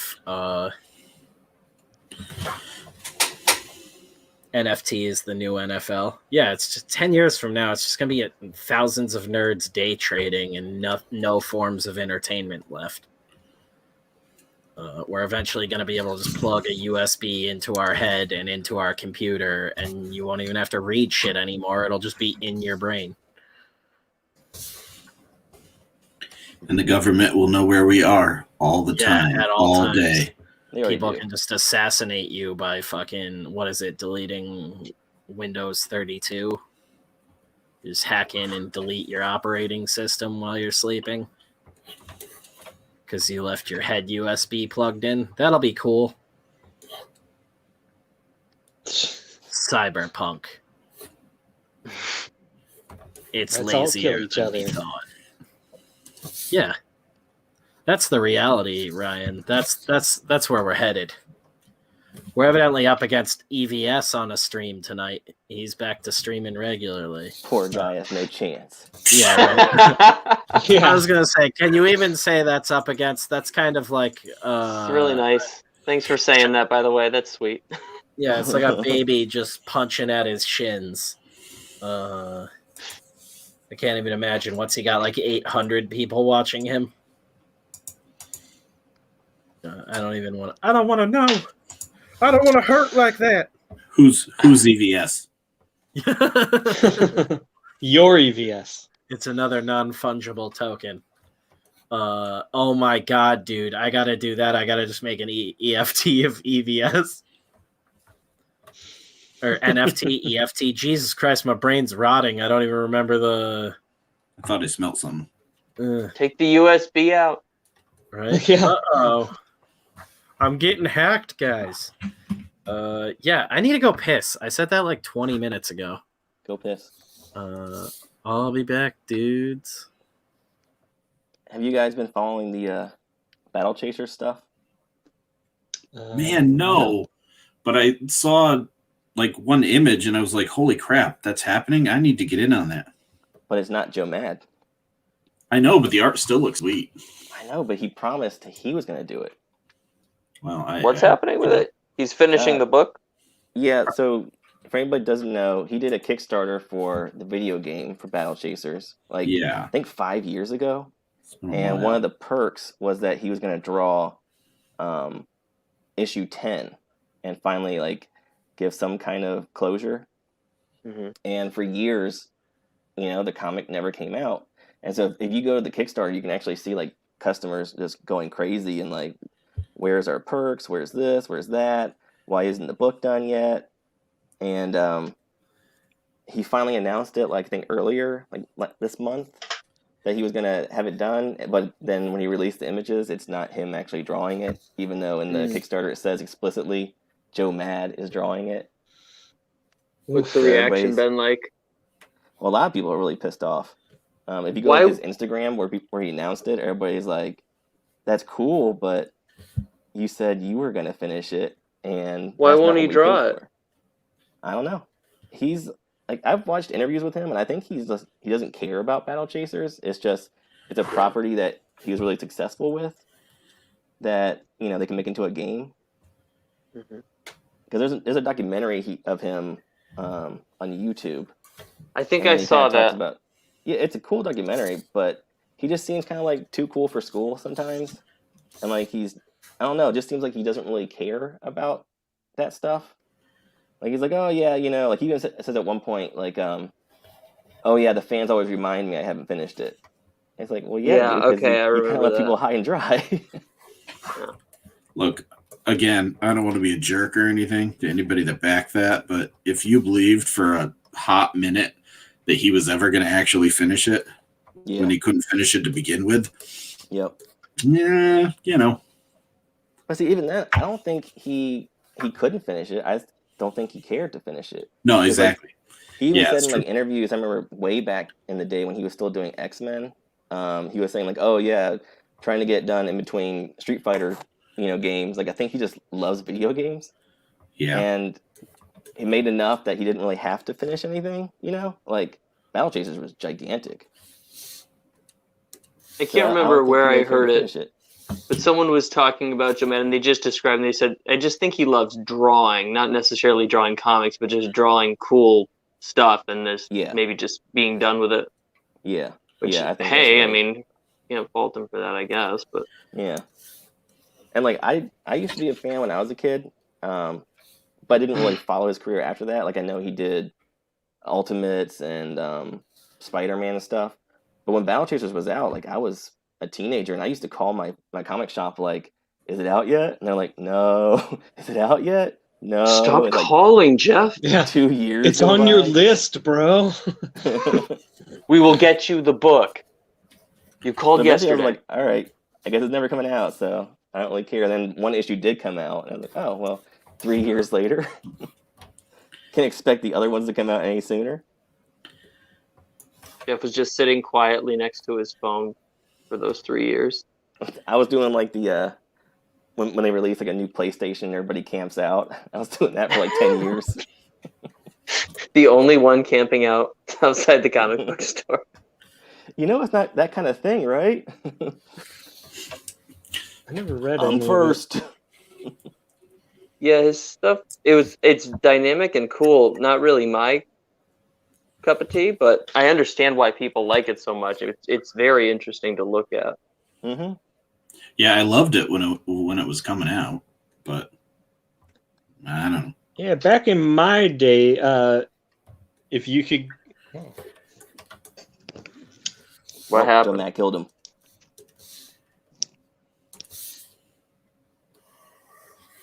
Ryan? It's Joe Matt killing him, I'm telling you. It was bound to happen eventually. The blood feud. I know. Ryan was silenced by the USB in his head. Razmat says the ultimate betrayal.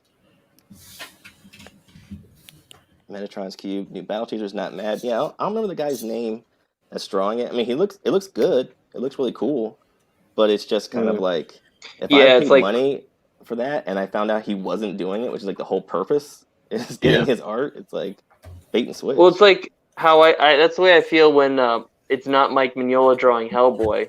I'm always kind of like, okay, cool, but I just don't think that character looks right if it's not his hand drawing it. Right. In that I artist can't get into it. that does it is phenomenal, but I totally agree with you. Like I'm like, it's not Hellboy. Yeah. And the thing, I saw somebody else in the Instagram comments saying something about that too. Like Mignola, like somebody was defending Joe Mad, and they were like, "Well, Mignola doesn't draw every Hellboy, but it's like, yeah, but he didn't promise he was going to draw every Hellboy. He didn't pay money for that. It's a totally different story. Yeah, that's different. Mignola's drawing something right now, but whenever I've heard him talk about it, he's like, I got something on my drawing table. I have no idea when it's going to come out. So all I can tell you is I'm drawing something. I'm like, all right, fair enough, bud. That's cool. Whatever he's drawing, sign me up for it. But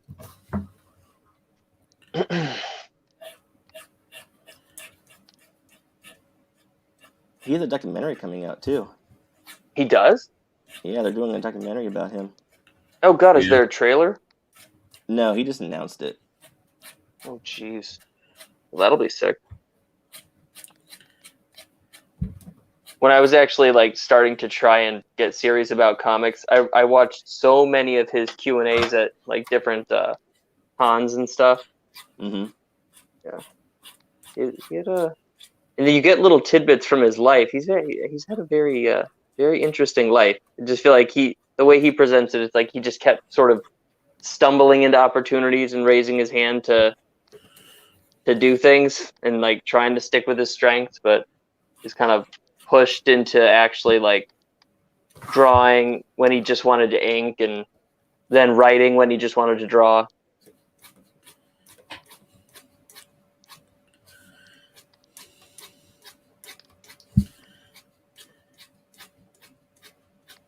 Do you have a favorite period of his? Mm-hmm.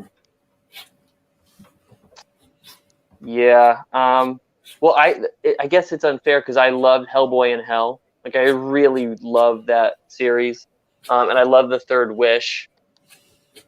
With the Bog Rouge, that was one of my favorites. But then, like I love all the old stuff too. Like The Corpse is an amazing story. Like that's one of my favorite stories. It's hard to pick. I mean, there's certain stories I didn't care for, but I mean they're really few and far between. But I've always bought comics for the art, you know. So and his writing is right up my alley, where he kind of just he lets the folklore kind of like carry the weight, and then like in The Wolves of St. Augustine, that was an awesome story. Mm-hmm. But he just kind of let the architecture speak for itself. He let the werewolf mythology speak for itself, and all those cool just ghosts and characters. So sorry, Jeff, I can't answer your question. Do you have a favorite period of Mignola? Oh damn! Ethan has all the bald guys on right now. Mignola? Mignola's bald. Yeah. Graham Nolan, Andy Smith, Frege. Is Malin bald, or is he just secretly got hair? No. He's got thick hair. Right? I was gonna say Malin has like thick Italian hair secretly, right? Just hides it. He's got like an Elvis pompadour. That'd be amazing. Jeff is about to tell me his favorite period of Mignola's Hellboy. Sorry, I don't know that I have a favorite period. It's hard, right? It's hard to pick. Because he used to draw like really actually kind of detailed like, in the beginning, and I love that. And then his later period at the very end of it was like it's very super minimalistic, but I loved it. Like that was cool too. Yeah. So I don't know. I remember looking at Hellboy in Hell and just being like, he's stripped so much of it away, but it works so well. I was like, I don't know where else this could work. Yeah. The only period of his I didn't like was when he was doing a lot of his hatching back in like before Hellboy and stuff. Pre-Hellboy. Yeah, like it's cool and all. Like he did this one comic, was it Grey Mouser? I think is what it's called. Yeah. It's like Barford and the Grey Mouser. Yeah, exactly. And it looks fine. Like it's cool and all, but it's like my least favorite period of his. I hear you. I pick that up every time I see it in a comic shop, and I always end up saying, "Nah, I'm good." I saw it at a used bookstore, and I had no idea what it was. I just saw Mignola. I was like, "Holy shit! I had no idea. I don't know what this book is. I got to get it." Mm-hmm. Was the story good? Didn't read it. Just looked at the art. Oh my god! What? Dan got his dick rocks out today. Oh, what? That's why they're streaming. Yeah, Frege. Huh? He got fucking kidney stones for like the third time. Oh, poor guy. Spencer, why are you cheating on us with another stream, huh? Yeah. Was Right. that boring? Even Spencer's tuning out? No, I just got back. I was like, I wanted to see if I was right about the 800. I was off. He's only got like 600 watching. Really? 600 people? We have the other 200. Yeah. We know how to hook him in with the prostate talk. Oh, You like that male G spot? Knows what Early the people on. like.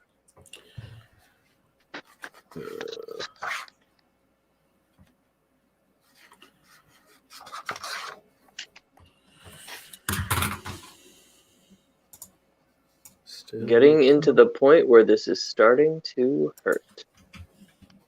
hurt. Yeah. I am broken. Basically, yes. I did so much damage to myself with a combination of never sitting, like having the right posture, drawing for decades, and then going through an intense period where I was doing only heavy weightlifting. It was pure powerlifting, and then I got into a desk job as well. I was like, this is probably a solid combination. Don't build Yes. any of your supportive muscles at all. Look straight down at your table while you draw all the time, and see what happens. I'll just let you know, it's not good. It's not great. I think he's lying. I think that's his secret to his success. It's gotta hurt. You gotta feel it. That's the key. Tell all that to a physical therapist, and they look at you with there's judgment in their eyes. There is they're like you don't have to know everything about physical therapy, but you should have known not to do all that at the same time. Like, well, thanks for telling me that now. Well, I have to multitask. That's why I came to you. Can you fix it? No. Can make it less awful. All right, we'll take it.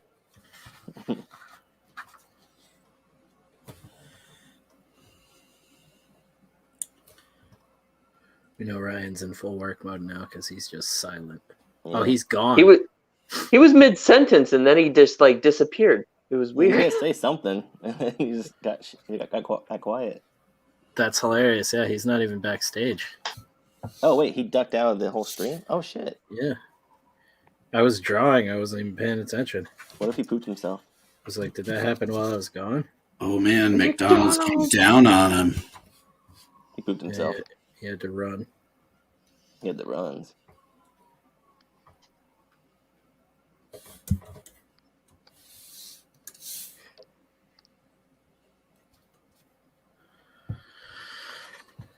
He got raptured. God was nice enough to sign him out before he left.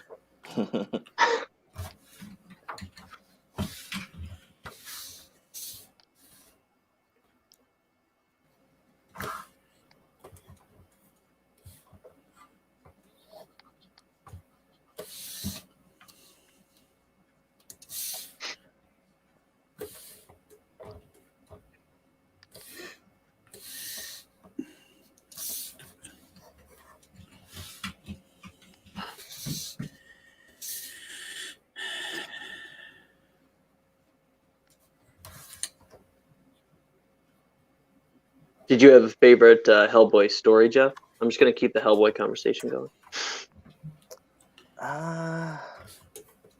Let me see. I know what my favorite is. Go ahead. What? It's cakes.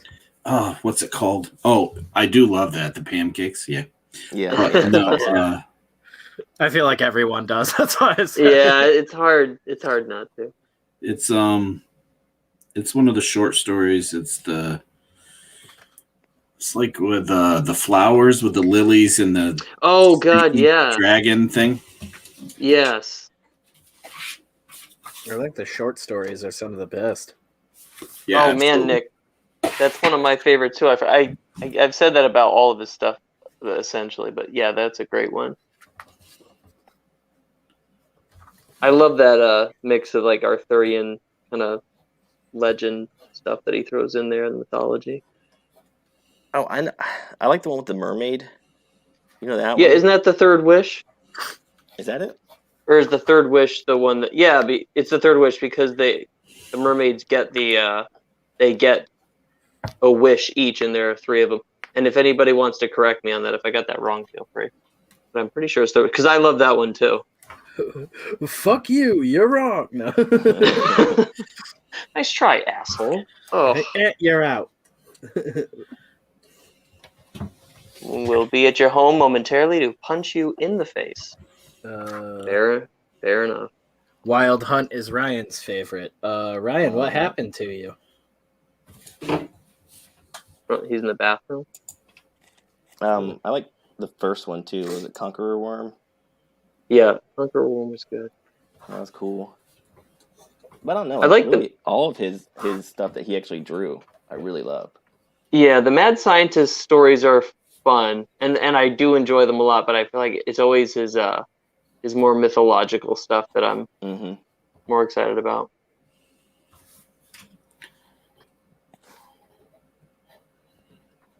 Yeah, I for me, Hellboy in Hell, it was like I loved that book so much just because he was able. You could tell he was free. He was able to kind of play in his own world, and he was just drawing things that he liked. Yeah, it was just sort of pure Mignola. Well, there's that scene where he's talking to like the three dead dudes, and they just turn into skulls slowly. Yeah. I love it, and it's a really funny conversation. It's like that dry, like that's what I didn't get about the movie that he wrote. Like the humor in Hellboy was always like kind of hipster humor. Yeah, it's like the new one, Brothers-y. Yeah. Oh, I haven't seen it yet. I mean, the stories. Oh man, dude, Hellboy I forgot it was a thing. Actually, smarter comedy, and then the Hellboy movie was very like dumbed down, like just kind of bro humor. Oh, and I was like, well, I loved like Mignola make this in the in one of them. Like they're having that talk about the map of hell, and they're talking. And one guy says something about something about religion or something like that, and he's like, "Excuse me, I'm a scientist, sir." While they're sitting at this bar in hell, until slowly turning into skulls. I was like, "Oh God, this is so good." But he's another one. I feel like he does a lot of what he does by feel. Like he's, and I could be totally wrong about that, but I don't know. He's not afraid to really put himself and what he likes out there. So I guess enough of the fans have shown that they enjoy it too. See, I wasn't a big fan of the In Hell stuff. I don't know. Well, Nick, this is really awkward right now. Yeah. Nick, can I talk to you off stream real quick? Yeah, good answer. Let you go. Well, you know what, Tyler? It's actually kind of hilarious how often you and I both like totally are on the same page with stuff. Yeah, so like the book that we make together. Oh yeah, that too. Oh my God, you guys are on so many pages together on that book. We are. Oh, see, that wasn't even the joke that I was making. You're a funny guy, though. Oh, I thought you guys were being cute. No, I get jokes. You just don't make them. Yeah, I'm no good at jokes. I was just saying on Twitter that the secret ingredient to Red Koi is love, and it's me and Tyler on the pages together.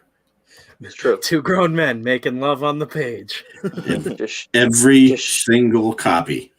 Just sharing our pages and our lives together. Wes does not want to be involved, but we keep bringing him in through the letters. No, guys, I'm good. No, come on. Just watch. This is how comics are made. I don't know. It's like I've made comics before. I've never had. All right, this is getting too far. But also that's really how Red Koi is made. So. What is up, Ginge? Welcome to the stream. That new Hellboy was a letdown, IMO. I love the originals, though. Yeah, Del Toro, even though he was doing his own thing, just knows how to make an interesting movie. That's the weird thing was like I thought he absolutely nailed just like taking the world and doing your own thing with it. And which is not common with most stuff. Like a lot of other properties, if you had a director go do that, even if they nailed it, a lot of people would be like, God damn it, I just wanted to see like like the story I was expecting, which is kind of strange. Well, that's what I loved about Robert Rodriguez doing Sin City. So I was like, well, you could tell he just loves the graphic novels because he just smashed the graphic novels together and tried to be as true to them through the artwork of film as possible. And that's why it's like my favorite comic book movie. Yeah, there's not much fat to trim on that. That's definitely on the list. That and like History of Violence are up there for me for comic book movies. But that was so different than the book. I mean, it was good. Don't get me wrong. History of Violence was good, but it was way different. Yeah. Still rocks. Oh, yeah. And it's Cronenberg. Some of the most upsetting artwork that I've ever seen in a comic book. Hell yeah. Is in that.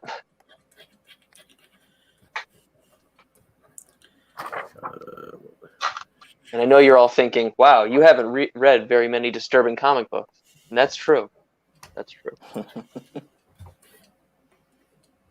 Although, I guess to Ryan's, to his liking the Wild Hunt, I guess in terms of the artists that have filled in for Mignola, Fregredo is my favorite because he's closest to Mignola.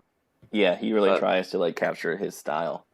Yeah, I can read those books and I'm happy with them, but I just can't help reading them and be like, it'd be better if Mike drew it. God damn. Going to bed now, guys. It's 3 a.m. here in the UK. Keep up the good work and catch you later. Take it easy, Infinity. Later. Good night, dude. Thank you so much. Thank you very much. You're watching with the book as well. We'll figure out something, whether it's getting you on, whatnot. We'll help you get that out to the people. Cool. Yeah, take it easy, dude. Thanks for hanging out. Keep well.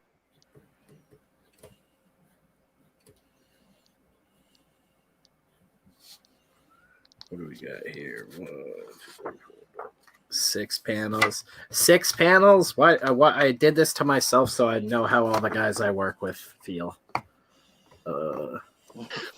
You monster. This is about you hurting yourself? Yeah. Or torturing yourself? No. That's fair. Nothing closer to home.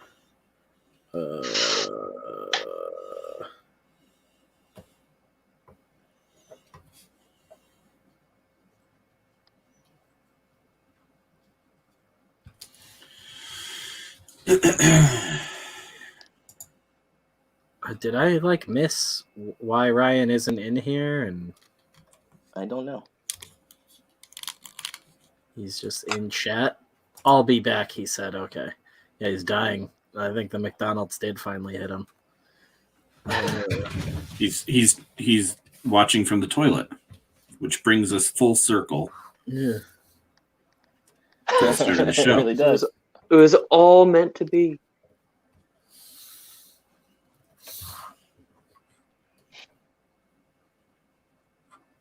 Perfection.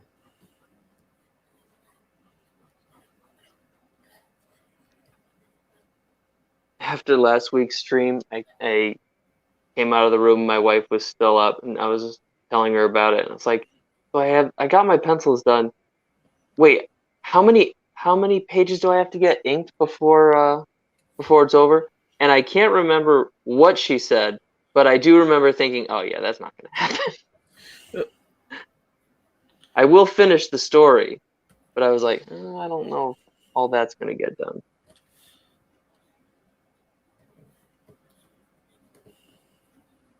I'm still thumbnailing, man. Don't feel bad. I don't feel bad. But I was just like, I thought, it's like you have all these expectations when you're drawing. You're like, yeah, no, this will be, I can add this, and I can do that, and I'll do that cool texture. And then it's like, what was I thinking? Yeah.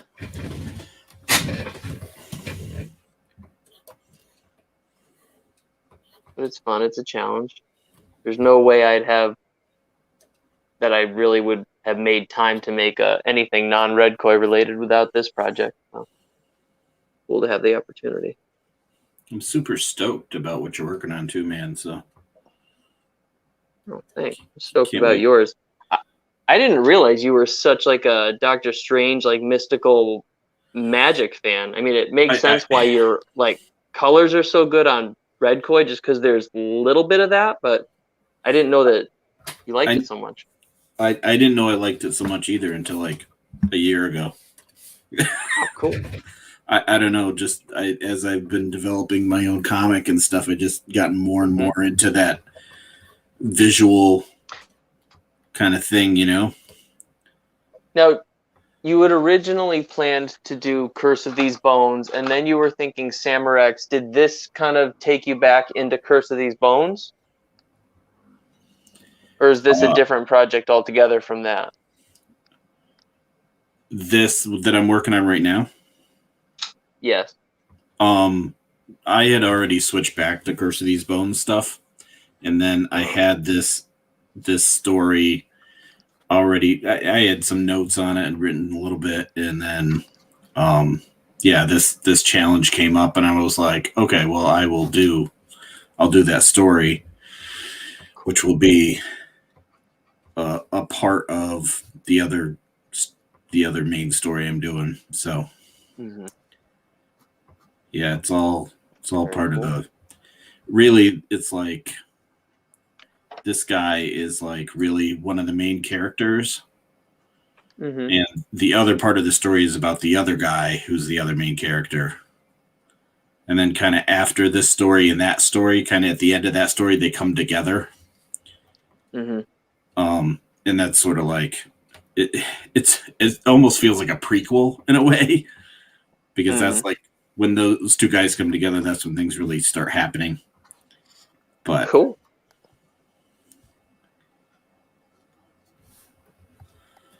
Is this the longest like comic that you've done so far, Nick, or have you done longer projects? I've never completed a project of my own in my entire life. All right. So, yeah. So yes. So, yeah. Cool, man. Well, that's Good. exciting. Thumbnails for a guy swallowing a cigarette right now. Ew. Yeah. Yeah, it's a weird story. Oh, Ryan says his phone is jacked. Yeah, I saw finally. What is up, Institute? Hey, buddy.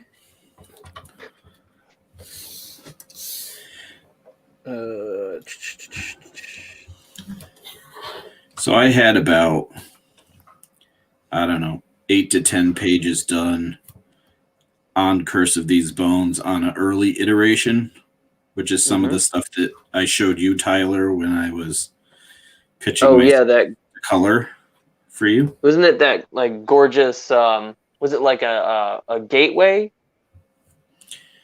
that you had sent me? I mean, sort of. Like the one image is like looking up at the trees and there's like fireflies swirling around and. Yeah, I thought you had shown me something where it was, I don't know, there was, and I'm sorry, I can't remember, but it was some kind of structure, and it was like glowing white. It was really beautiful. Maybe. I don't know. I can't remember either. But anyways, I got, I don't know, 8 or 10 pages in, and then I was trying to, I don't know, work out the story, and it wasn't working for me, and I kind of blew everything up. And that's when I kind of thought about doing Samurex. And then I don't know. I realized... Dude, that happened. Go ahead. I realized that my desire, the things I want to draw, really lend more to this style than like a cyberpunk android sci-fi style, you know? Although that did look really cool. Yeah, no, it's still a thing. Like, I'm not throwing it away. I want to try and figure out how I can, I don't know, better draw technology to look like organic. I don't know. Ooh, Stare at Jack that's Kirby wild. stuff. Yeah. I look at Jack Kirby stuff all the time. Right. Yeah, I mean, that's a big influence on... Jack it to Kirby.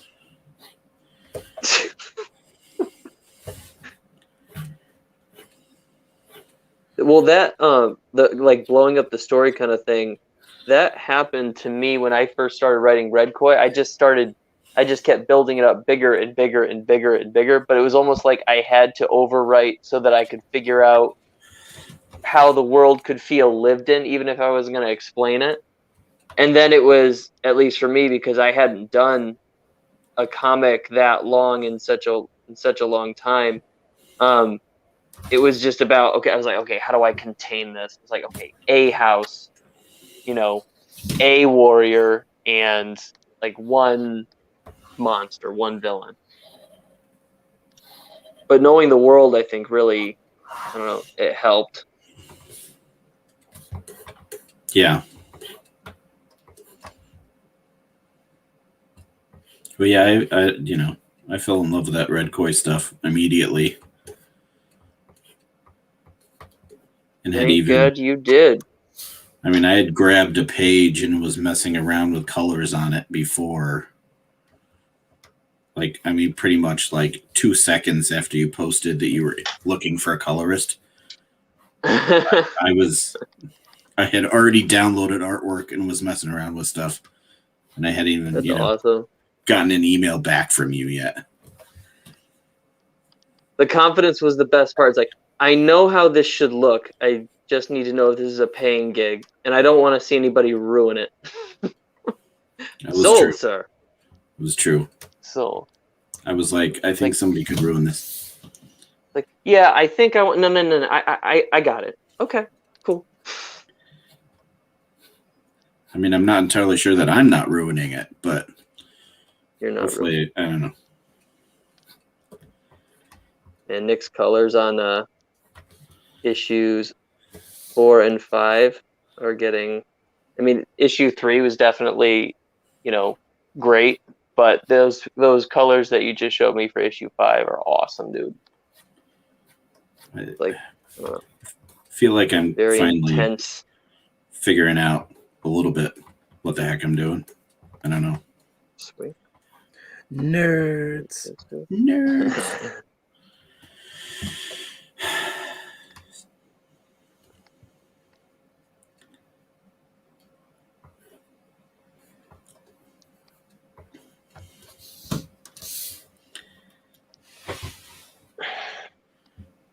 Getting pulled into a door. So yeah, when I was at the beginning, I was laying out this spread here, and I feel like you can see my me being influenced by this arc of Red Koi and like the underground. Can you go in closer?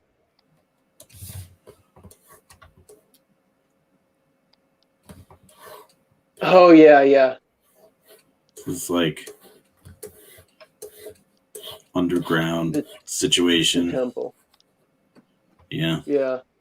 Well, it's like the way that I don't know. I just started to think about story because it's like I know I'm an artist more than I'm a writer. I'm like, okay, what do I want to draw? And so after like Red Koi haunted house story, I was like, all right, I want to do Red Koi like jungle adventure story, and then Red Koi hidden temple story. I was like, oh, I can kind of find a way to make that work. And it's like, I don't know, it's like you sent me an email and you were like, hey, what do you want to color? And I would have been like jungle adventure story and underground temple story. I would have been on that 1000%. And I am. Nice. You're the guy.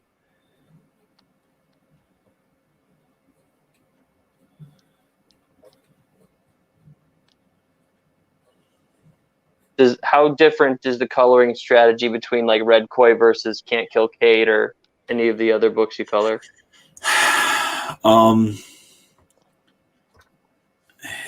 It's not really. It's a lot different because you have a lot of, I mean, obviously you've got the washes and you've got a lot of black and stuff, whereas Kevin's work is just really just linear. There's not really spotted blacks at all. Mm-hmm. So, I mean, Whole different style.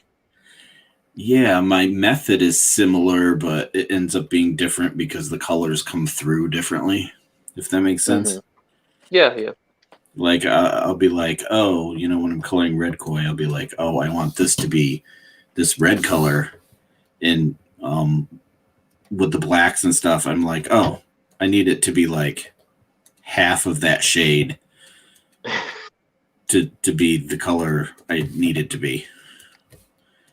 And then Can't Kill Kate is kind of like just the opposite, where it's like, oh, I want it to be this color, and then I'm like, whoa, like it's that color.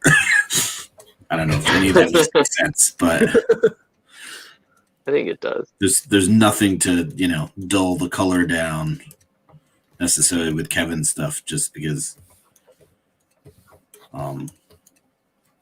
there's not a ton of black and stuff.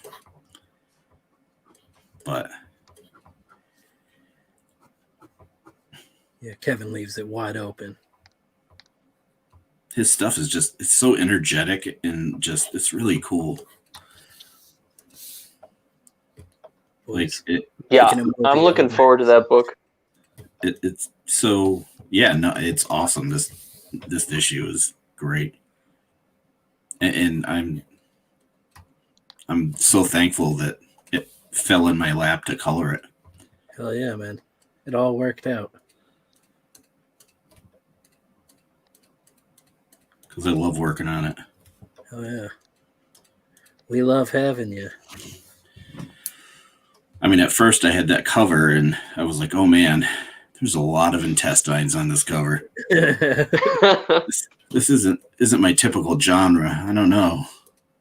So after I stopped vomiting, I got to work.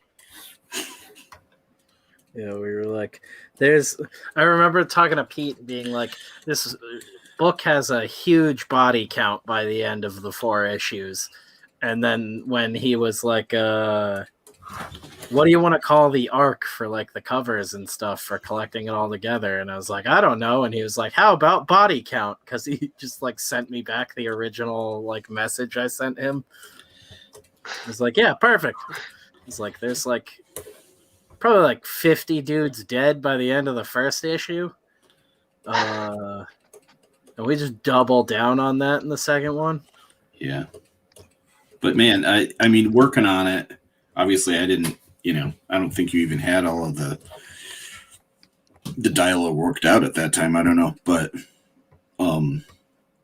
working on it, I'm like, oh man, this is cool. And then you sent me the lettered version, and I'm like, this is retarded. Yeah, you guys. and by retarded, I mean the greatest thing I've ever seen. You guys always get the first pass, which is like I can inject like the starting tone of what I want into something, but it always seems to flow better for me, no matter how good like the final pass I hand off to the artist is. I always want to go back and tweak things on the final pass, sort of like Marvel style. And like I've recommend that to like every writer now, to like learn how to letter so that you can do that yourself, because that is a huge help on just making like dialogue flow better, learning when to cut things. And there's like whole bits in Cade that like weren't in the script at all, that just came from like, oh, I need to tweak this, and this, and now the flow is a little weird. Like, what can I put in here?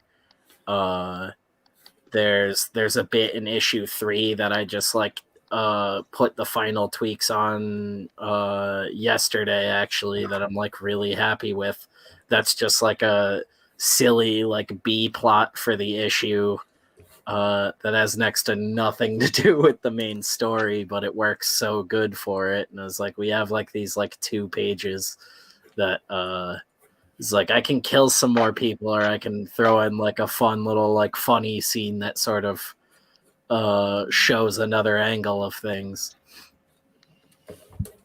But that series is so much fun, and the fact that like a lot of the like comedy elements of it are actually like hitting with people is really cool to see. For some reason, this this conversation just reminds me of like 100 Bullets in how often there's like characters having conversations, but then there's entire like things happening around them. Yeah, like, these stories. This is a living, breathing world. It's not waiting around on certain people to do things. But like, is that Rizzo just doing that? Like, is that written by Azzarello? Like, that's what I don't know. That's what I always wondered. I haven't really ever looked into even trying to find any like samples of Azzarello's stuff, but that is a good question. I do know. I would like to think that part of it is definitely Rizzo just like riffing and doing his own thing, because Christian has been like learning under Rizzo and works in his studio, and I can say there's a lot of times in Voidwalker where I was like probably overly descript in giving him information for a panel, and then there was times where I gave him nothing and you would have thought that I wrote like a page for him. Like Christian does a lot of that himself, where he'll just like inject these little things going on in the background and just like character mannerisms and things that add so much more to the character that weren't there originally, that I need to then like go back and add into my notes. It's weird, but I feel like that's Rizzo has to be sort of part of the inception of all that, because like Christian does it as well, and it's just like this innate thing they do. Comes like, I feel like that's one of those things you get from like just like observing people and things like that. Like you can draw scenes that just really have life to them. Like there's like establishing shots in Voidwalker that I like can't believe are in a comic that like I was involved in any capacity. And then like same thing with stuff like 100 Bullets. Like there's shots in there where you're just like, holy shit, I feel like I could like go visit this place. Yeah. South American brother, hell yeah. Rizzo is amazing. 100 Bullets is like, that's basically the Bible I recommend to new creators and stuff. And like, if you haven't read that series, you're like an idiot, first off, and you need to go read it immediately, just because it like I feel like anyone will enjoy it if you like good writing. And it's just like a crash course on fucking writing great characters. I have a funny 100 Bullets story. Go ahead. No, you go ahead. Your story's going to be better. Oh, and he's gone. And he's back. Oh, I was saying I have a 100 Bullets story, but is Tyler saying something? Tell us. I'm not. So I was up at WonderCon for I was up at WonderCon for when it was up in San Francisco, like years and years ago, like 10 years ago. And it was the finale of 100 Bullets, or the close to the 100th. I don't know. It's some big celebratory issue. The 100th bullet. And the Isotope is a big shop up there, this big famous comic shop, super awesome shop. And they had a big party there, and Dave Johnson's original paintings were all displayed. And cool. We all got these cool like pint glasses with 100 Bullets on it and stuff, and it was super cool. And I'm standing there looking at the paintings, like Dave's original paintings, which are awesome. And I realized I'm standing right next to Brian Azzarello.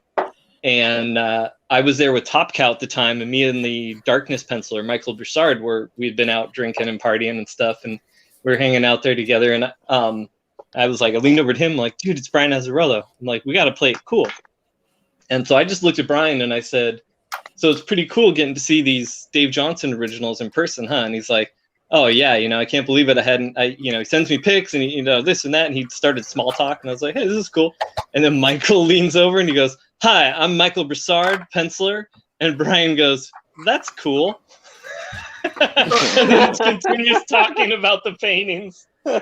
Yeah, Azzarello is like a really chill dude, which surprised the hell out of me. Like, I think it was Terrificon I finally met him at. And I think it was there. I met him at one of the cons, but I think I was like expecting him to be like more of an ego because of everyone else I had met. And like I just like the dude so much. I was like, oh, this is gonna crush. Like I'm gonna meet him and he's just gonna be a douche like everyone else. And he's just like a dude. Go ahead, sorry. Oh no, I just mean like he's just like a regular ass dude. I was like, oh thank God. Like it was refreshing to meet someone that's like I consider an amazing writer and is also just kind of like a regular guy. That was cool. And he had some assistant at the show we met him at, whatever show it was, and I remember like everyone thought she was smoking hot, so they were all like afraid to go talk to Brian. Yeah, it was really funny. She's like some hipster chick that was his assistant for the weekend, and she was too hot to the point where it was intimidating all the nerds. And I was like, I'm literally here to talk to Brian, so I'm just gonna go talk to Brian. Like, I got a girlfriend. No hot chick's gonna stop me from nerding out. But like we had people like near our table, like other indie creators that were like, that girl is so hot. It was How bad. hot is she? Yeah. She got a fever. No, really. Get her to the hospital. Yeah. It's like Seriously, she's She got dying. a con bug. I don't know what I did. There we go. We're back. Void Walker that taking was a over. funny weekend. That was the same weekend that I met Donnie Cates. And the good for bro you. was What's that? Well, let's keep the show uplifting. Yeah. Then I broke into comics and I've been working at Marvel ever since. No, Frega has a really funny story about that weekend and Cates, but I don't know if he's ever shared it. I'll need to ask him. I'll have to get him on Death Curse to fucking tell that story sometime because it's hilarious. Yeah, we were dying laughing about it. Like catty high school girls. Yeah. That's a weird convention. Like Terrificon's like really hit or miss, but it's always great just to like go see everybody. Plus that one's at the fucking casino. So it's like even if the convention sucks, there's like a ton of shit to do. We get all drunk and go to like Krispy Kreme at like 3 a.m. and then show up to the Alterna table looking like fucking goblins the next day. Just get slammed. At least you on show up. coffee. As long as you show up, it doesn't matter. Oh yeah, like Pete. I used to go with people who party and not show up the next day, like the pencilers, and I'm just the inker there, and people are like, "Where's the penciler?" I'm like, yeah, back at the Pete would hotel. be shocked. Like he would always be like really like polite about it, but obviously he's like try to be on time if I'm like gonna be at the Alterna booth. Like treat it like a job and be here like at this time to help out. I'm like, yeah, sure. There's always like a day, like it's normally like the Saturday where I'll show up like 5 minutes late. And I think the first time we ever did it, he's like, honestly, I'm impressed it was only 5 minutes because he had evidently seen me like later in the night and was just like, how are you gonna be awake tomorrow? Like, he saw you on the news and was like, yeah, "Oh, right. Mohegan Sun PD just like tasing me off of the top of an Escalade, like don't chase me, bro." I'm King Kong. Yeah, that'd I be get you, rad. bitch. Yeah, dude, That's that the is best one. so good. I need to get that up. I think Ryan's opposed to putting the premium episodes up on the channel immediately. I think it was him that said to wait longer. The only thing I said was we'd never discussed it, and on stream, live on stream, you were saying like, "Yeah, we discussed we're gonna do this, and that," and then I just chimed in the chat. I was like, it "We must did not have been discuss after. this." Yeah, it must have been after you dropped out. Oh yeah, because you were one of the first ones to drop out after we finished that night. You went to like eat. So that's probably exactly what it was. But I was like, we definitely discussed it with the majority of us there. Yeah. It's like I figured like 2 weeks or a month after the episode, like we dropped one this Tuesday, so it would go free like first Tuesday of April. that right? Second Tuesday? I don't know. 4 Tuesdays from this Tuesday, or 2 Tuesdays. However many Tuesdays we say. Tuesdays are canceled. Yes. We record on Sundays for a Tuesday's reaping. Not everybody has access to Tuesdays. Yes. They are privileged. Unless they wait a few weeks. The lucky few who get a Tuesday in a few weeks. Oh man, Vin Diesel's Skin Weasel, the first episode. That really killed. I just got like a bunch of thumbs up back from Mitch when I was like, "Yeah, let me know, dudes. Like, let me get some feedback if you guys end up listening to it." Ginge fucking loved it. So that was cool. And my buddy Tony just texted me and was like, "Holy fucking shit, dude!" Because Tony knows me in real life and just had no clue like I was gonna bridge the gap between comics, my professional life, and real me. This is not a character I play on the internet. You take the beard off and stuff. You're like, hey, man, I'm done with streaming for the day. I'm really this autistic. Spencer's like little guys in Men in Black. Like he just pops out of a power suit. I thought maybe it's like that commercial with Jason Momoa. Yeah, except I'm Elijah Finkelstein underneath. I'm a tiny, frail little Jewish man. That's the only way my girlfriend's family would let me be with her. Oh, it's so hot in here. Yeah. Oh.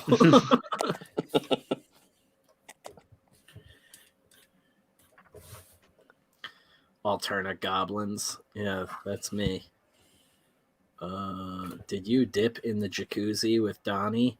No. I don't think he would have. He wasn't invited. Donnie treated me like a leper and then like walked away all weird, and I was like, all right, I guess he didn't hear me, even though he like looked right at me when I said his name. Like that was like one of the few interactions I had with him. But Dan, I think, like shared like an Uber with him or something. And that's the extent of where I'll go with it. Yeah, y'all did a great job. I had a lot of fun with the first Patreon video. Hell yeah, Ginge. Dan's gonna. Thank you, Ginge. Yeah, Dan's gonna be like, "What the fuck, man? Don't be telling people that." He's not gonna remember what happened. Because he has so many interactions with pros. So incidental. Yeah. I can't even think straight anymore. We got like a little more than a half an hour left. I still am on thumbnails, but I've gotten a lot done now. So I'm like, oh, cool. I gotta like really this week roughly lay this shit out if I can. And then I have 3 parts to ink everything. Should have said I was Kelsey. Yeah, I'm like younger Kelsey. Slightly younger. I can't tell if Kelsey is substantially older than me or just like 5 years older than me and substantially better at drinking than me. I think I'm more the Kelsey of the show, though, because I kind of zone out and forget what everybody's talking about. That's just me. What? Got his ass. Who's Kelsey? My hot girlfriend. My hot girlfriend. She's got a beard. She is my beard. Shannon, artist extraordinaire. One of the early dudes to have us on his show and rep City of Rot. Yo, goddamn. Rusty and Wagga Comics. Rusty, in like a year's time, has gotten so much shit going for Wagga. I don't even know how many fucking books they have now.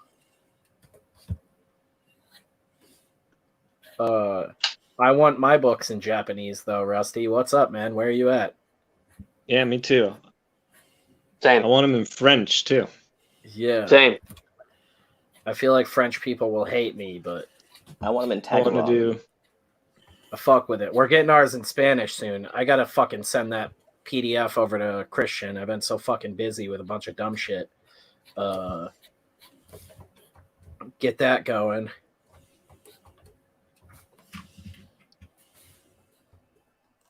Then hire a real artist to redraw this story for the Ransomverse. Or, just take my time off stream and redraw it and use this as my fucking sweet, sweet storyboards. All the mistakes I'll make here that I'll then fix later. Yeah, that'll be good. I gotta write this fucking novel, too. How's everybody else doing? Perfect. Excellent.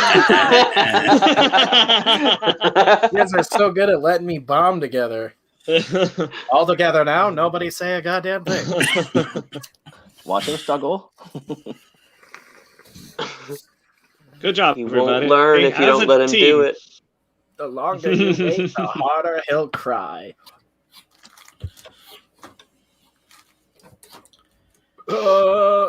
There was only one set of footsteps, Spencer, and then we it's because it let you struggle. Yes. That was when I was crawling on my knees.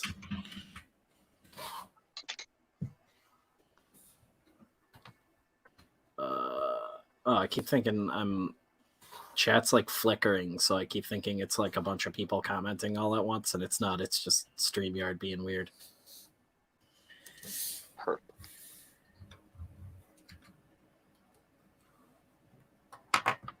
Flames and things spinning around this guy. That's the song. Making a comic or writing a musical? It's a musical comic.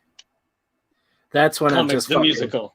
yeah, when I've transcended the whole experience completely, and I've written an album, a musical sing-along to go with the comic that you just listen to and want to stab your ears out. Just a vinyl musical soundtrack where I sing all of the dialogue.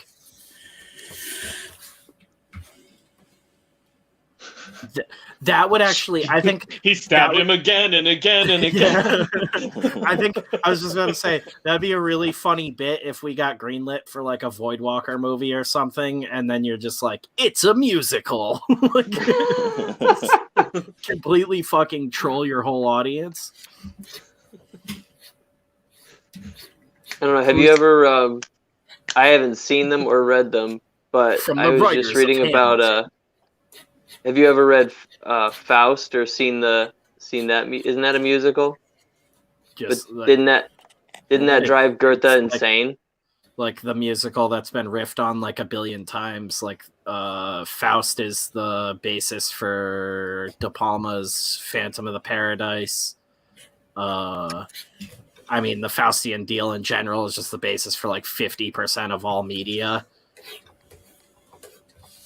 Well, didn't it drive Goethe insane when he wrote that? Or was that the sequel that he wrote that drove him insane? I'm just saying, you sure. could do Dark and Scary as a musical. I believe Oh, you. yeah, I'm not familiar with that overall. I just mean like that'd be, I think, just the funniest fucking curveball where it's like diehard comic fans are like, holy shit, my favorite indie book is getting a movie. And it's like, Spawn, the musical. There's a 25-minute dance sequence. Yeah, so that's why it's Jamie Foxx. Wanda. You can do everything. Malbolgia. I love Spawn, I don't care. Of Hell in the Moonlight. The fat clown sings like a beautiful opera singer. Just vibrating all over the place. Well, any of you ever read Fuligato? What? What'd you call it? Fuligato. It's a European book by Nicholas I thought you DeCrate. said polygato, and my No. brain immediately went to like polyamorous and No, gato, I don't- which I think is Spanish Are for you asking us cat. to be in a sexual relationship with you? Yeah, No. a And a cat? polyamorous cat. Like Well, yes, Yeah, to that part. but- gato It's is like cat, right? Schrodinger's cat. No, it's well, sure, but it's one word, fully got to, but it's a comic, but it's by Nicholas DeCrate. But it's about an opera singer in this fictitious European city, and he has like this bizarre clown It's a really visually disturbing book. Like everyone just looks sick. It's Clown and from kind Swan of, the musical. sort of, yeah. It kind of looks like that. It's a very visually disturbing book. Spencer, you'd like it. I don't know if you like the story, but you'd love the art. You should look that guy up. I'm gonna have to check. I'm gonna have so much shit. Gato is Spanish for cat, also Argentinian slang for a prostitute. Red. There it is. Argentina just sounds like it rocks, man.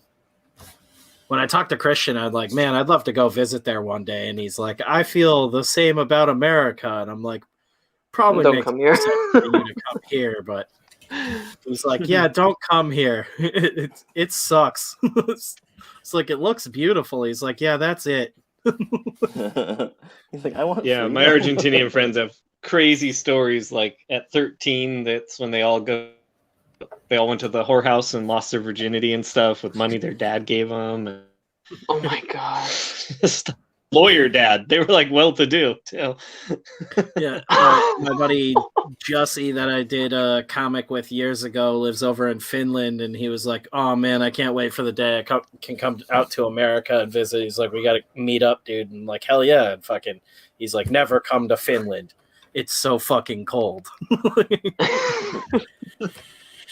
He'll send me a picture, and it's like 4 feet of snow in his town, and he's like, "I live in a big city." He's like, this isn't even like what small town snow looks like. Like, fuck, dude. It's slang for manservant here. Manservant kind of sounds like a soft way of saying prostitute still.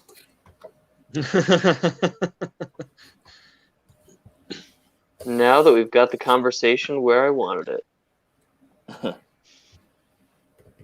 Thanks, Jeff. I wasn't laughing at you. I needed at least one chuckle. It didn't sound like you were laughing with him. It's true.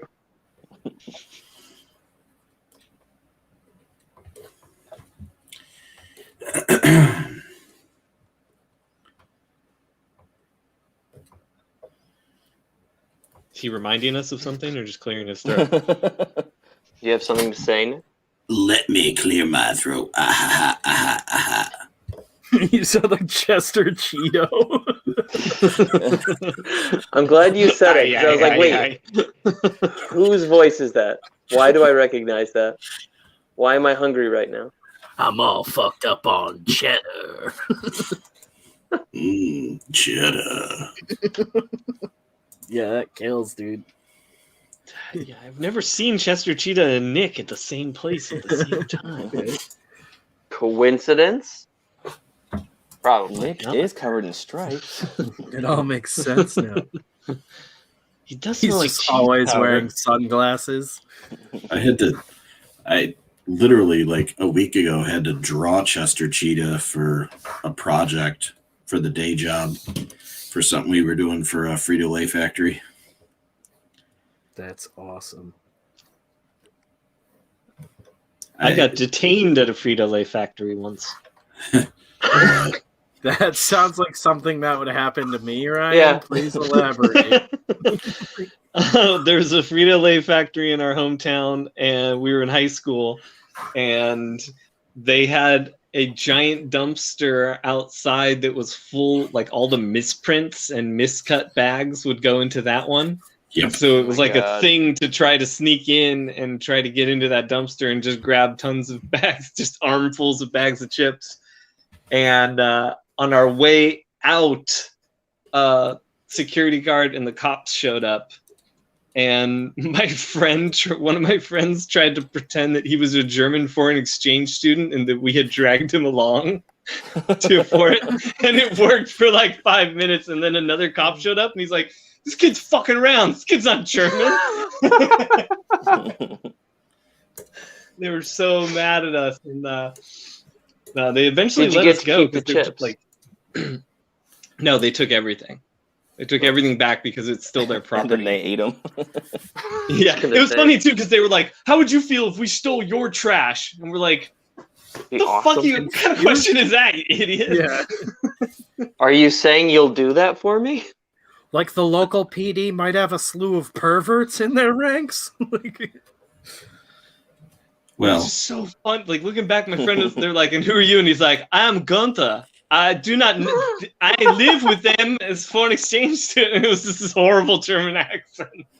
He's trying to somehow. I was like, "How far did you think you'd be able to go with that?" He's like, "I don't know, man. Let's trying something." I like that he was willing to sell you out in the moment, though. yeah, shoot for the moon. the factory near me, they sell the messed up stuff to like you can walk in and buy it. Fucked up bags. Get them here. It's super super cheap. Dude, I want the fucked up bags of Doritos. Hook it Yeah. up. I've never been there. I've never done it, but I know it's a thing. Yeah, we had a problem with the machine. All the bags are shaped like dicks and balls, so Well, and it's not even That's that. just Like, if they don't weigh right, no. there's 2 extra chips in Hopper it. just not like dropping the right amount and shit like that. It's I have family that works in like I guess food manufacturing like that. Like some of Yeah, we Beth's figured. family worked at like a local I'm just kidding. for a while. I was trying to think of a fucking term. You're a factory family, is what you're saying. Yeah, bunch of chowder heads. Yeah, fun stuff. I don't remember where I was going with that. Nice job, Ryan. Noose around the neck. What I do? No. Not that bad, Spencer. Oh no, it's in my story. Sorry. It's like, wait, I gotta get paid. You stole me money. I just see Jeff running into a room. Spencer, wait. You still owe me for the last issue before anything else happens. Can Wait, I get the Sign Indiegogo? that check real quick. I just Just give me the login to your PayPal first. Yeah. you don't need to do this right now. He's on the chair with the noose around his neck. I just hand him a pen real quick. Just a quick please, signature. Thank you. Don't mean to interrupt what you're doing, but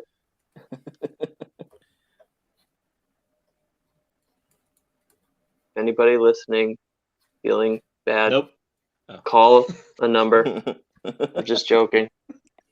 I was like, nobody feels bad about you guys having me kill myself.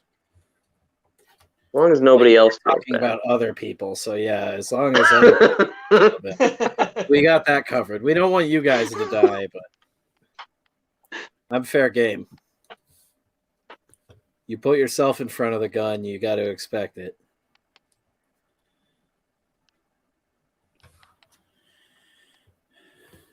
Wow.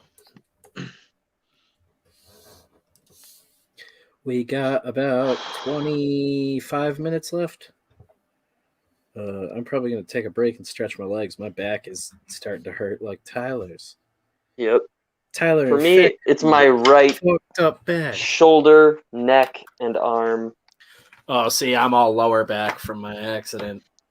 Like an old man. I'm like, my ass cheeks, I can't feel them. Oh, my bagel. But then I squeeze them with both hands, and I'm like, here they are, and it always gets laughs. He's right. It really does. I refuse to laugh. You're laughing on the inside. No, I'm not. I'm not laughing. I'm chuckling. It's difference. But on the inside, really, I am dying. I'm only laughing because I'm tickling myself over here. Wherever you get the job done.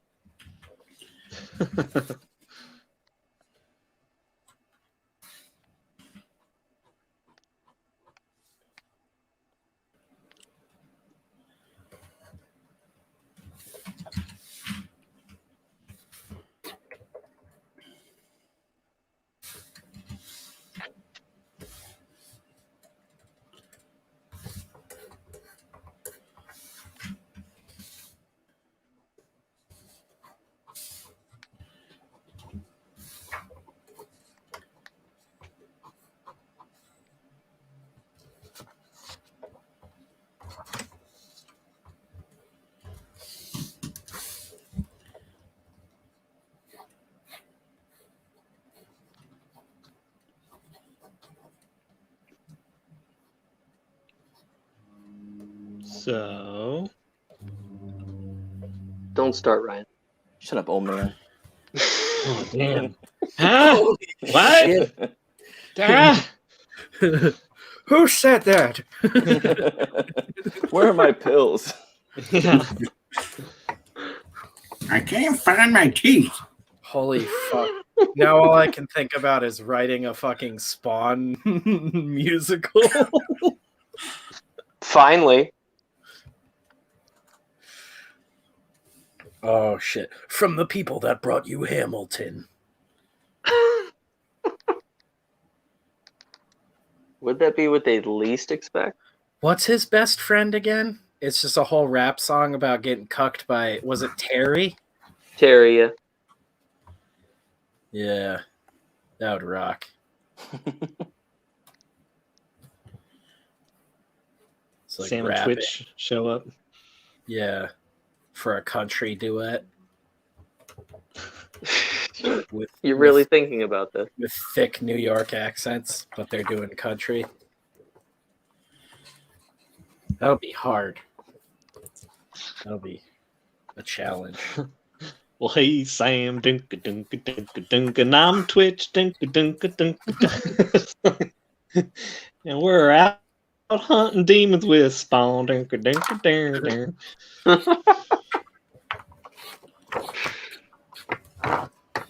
I would see that show. I would. Yeah. Spawn on Broadway. Yeah, that's gonna rock. Dear Todd McFarlane, the toy did pretty good, but how about the musical? Here's where the real money is. Or you just do it like full blown like Rock of Ages hair metal musical. Then people will like it even if it's bad. I just want your letter to be giving Todd McFarlane advice about how to make money. That's what I want. Buddy, let me explain something to you. I mean, he made most of his money stealing other people's ideas, so. All right, you dumb Canuck, listen up. I mean, Spawn on stage playing guitar is basically Slipknot, right? If you see Todd McFarlane in the 90s, Oh yeah, it has to be a musical of new metal. Oh my god, that's perfect. Not quite rap, not quite butt rock, not quite heavy metal. LaJean Witherspoon can be Al Simmons. Yeah, and John Lovitz is clown. Just because I want a John Lovitz clown, because in my head that feels so hilarious. I wish I could do Lovitz. It stinks. That's all we've got. Although Leguizamo was like a surprisingly good cast. Ah, Spawn, you killed me. Acting.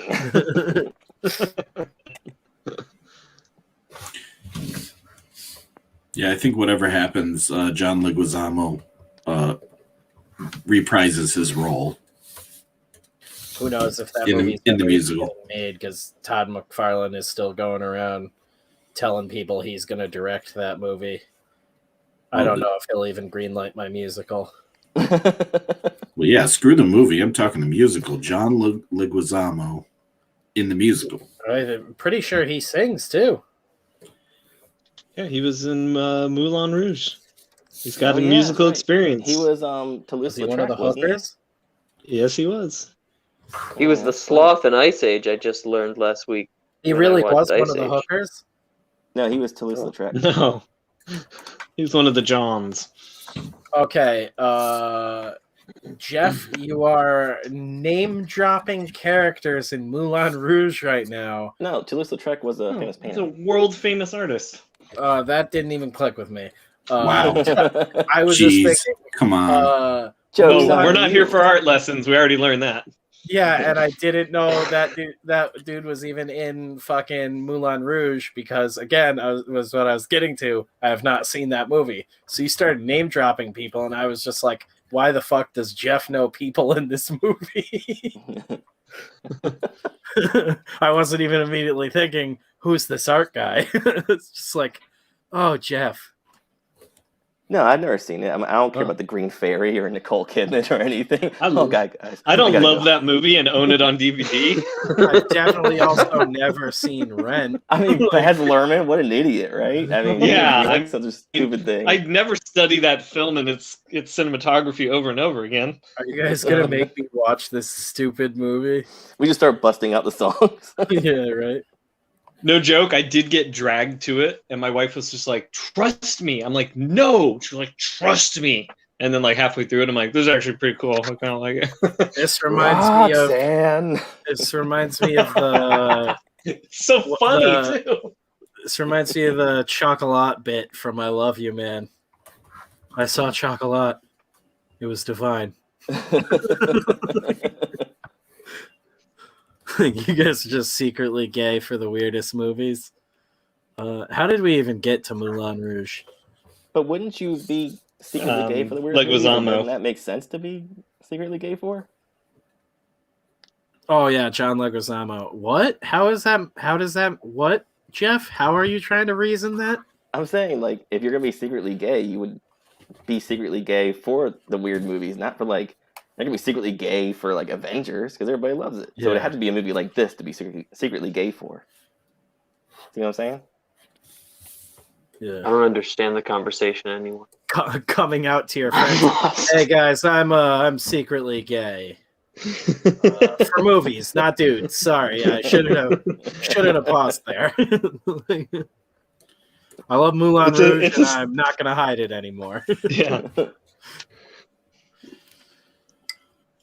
That's amazing. Look, we will support you having butt sex with dudes, but this is too far.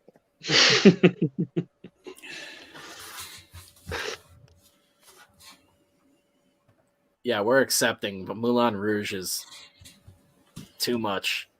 Too much too soon. It's like horrible and awesome. It's weird. Well, I feel like that's like most musicals. Like I like Phantom of the Paradise, and that's It's a weird movie. yeah, it's unique like that though, where it's not stupid like most music. Like it knows it's being stupid. See, and for me, it's embraces that a little. suspension of disbelief.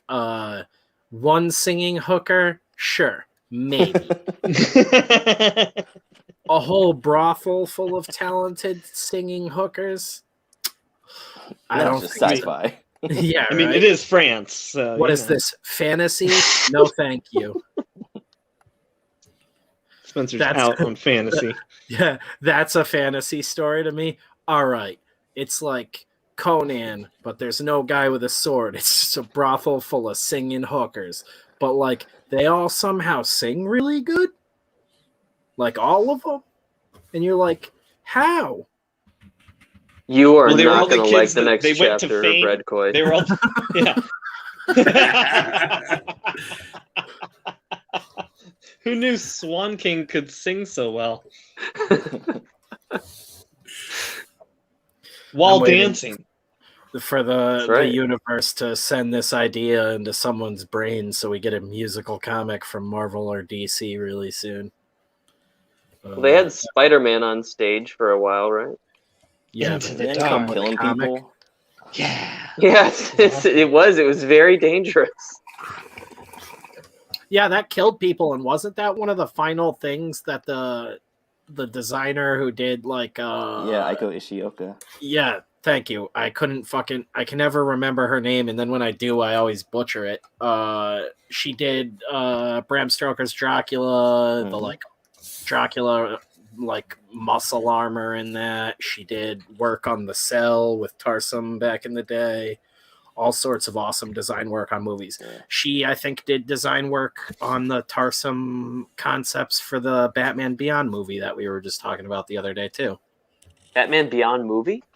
Yeah, What? it was in the early 2000s. There was supposed to be a Batman Beyond movie, like right after the success of like the animated series. I thought you were saying something like that was happening. So no, excited for a Tarsum second. Sin was signed on to do the movie. The guy who did The Cell and The Fall and all these other weird ass movies.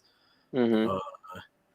He was signed on to do it, and she had done a bunch of like there's a piece of concept art that she did for it that was like the suit, and it's like one of the most evil looking things I've ever seen, and I was so excited for it, and the movie just like faded into obscurity and never happened.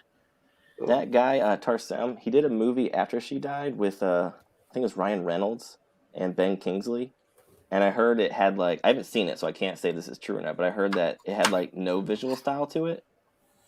So I kind of wonder, like, if she was really, like, you know, the linchpin in a lot of his just visuals. Like, actually, like, a misogynist who was just taking all her shit.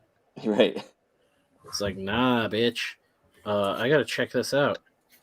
She was his, like Cameron's ex-wife. Oh, gosh. Catherine Bigelow. Yeah, Bigelow. She was his Bigelow. Oh, Like, yeah, with all the writing. That should be a I always saying. forget That was she's his Bigelow. Yeah. He did Lady Gaga's video short. 911 is the most recent thing he did. He had a show called Emerald City, which is a Wizard of Oz show, which I did not know he did. Tarsem? Yeah, in 2017. Oh, wow, I didn't know that. Selfless is the one I think you're talking about with Ryan Reynolds. Yeah. I've seen clips from that. That looks I think awesome. I've seen that whole movie, and I don't think I even knew he did that. It makes sense that it was, you know, somebody with a little bit of creative vision, because it was. I was surprised. I just recently saw clips of it on YouTube, and I was like, "How did I never hear this movie?" Oh yeah. It's not a bad movie, but it definitely isn't like visually as crazy as his other stuff. Mm. He also did that Snow White. I didn't know movie he did the video Julia for Roberts. Losing My Religion. Yeah, that was like one of the first things he did. Yeah. And he did that elephant swimming Coke commercial. Oh, I didn't know that. Yeah. He did Mirror Mirror for, I think it was Disney. Yeah, that was the one I was talking about. Beth fucking loves that movie. And he evidently did it with his full Indian name for that one. Same thing with Immortals. The Fall, he credited himself just as Tarsum. Yeah, I love The Fall. I think that's his It's best. such a good movie. It's one of my favorite movies of all time. It's so weird, but I really enjoy it. And I really like The Cell, even though it's kind of a corny-ass movie in the grand scheme of things. I've still never seen that all the way through. It's just weird. And it was like in that stretch of like I like to think that's one of the ones that wasn't actually trying to rip off the success of Seven, and it just happened to be like a timing coincidence. But there was like a slew of shit around that time where everybody was trying to be like that. I think he was with the same studio as Fincher and a few other guys. Yeah, When they which were is doing, why like, I mean, like commercials and stuff. it would make sense that like there would be similarities and everything, but I don't think he was genuinely trying to cash in on like that fad at the time. Yeah, that's what I'm saying. Wasn't I The think it was Cell like a style that they've all kind of had. Yeah, The Cell Isn't very The Cell much super like, sci-fi and stuff? yeah, it's sort of like that's why I thought it was funny when Inception came out and people were like, "There's never been anything like this," and I was like, "There's like something cooler than this." Like, fucking like 20 years ago. It's basically like they figure out how to like port into like serial killers like dreams. Okay, I remember that. Yeah, and I never saw that movie, but it always freaked me out when I saw the trailer. is, I Yep. think, an FBI agent, and she's hunting D'Onofrio, who's the serial killer in it.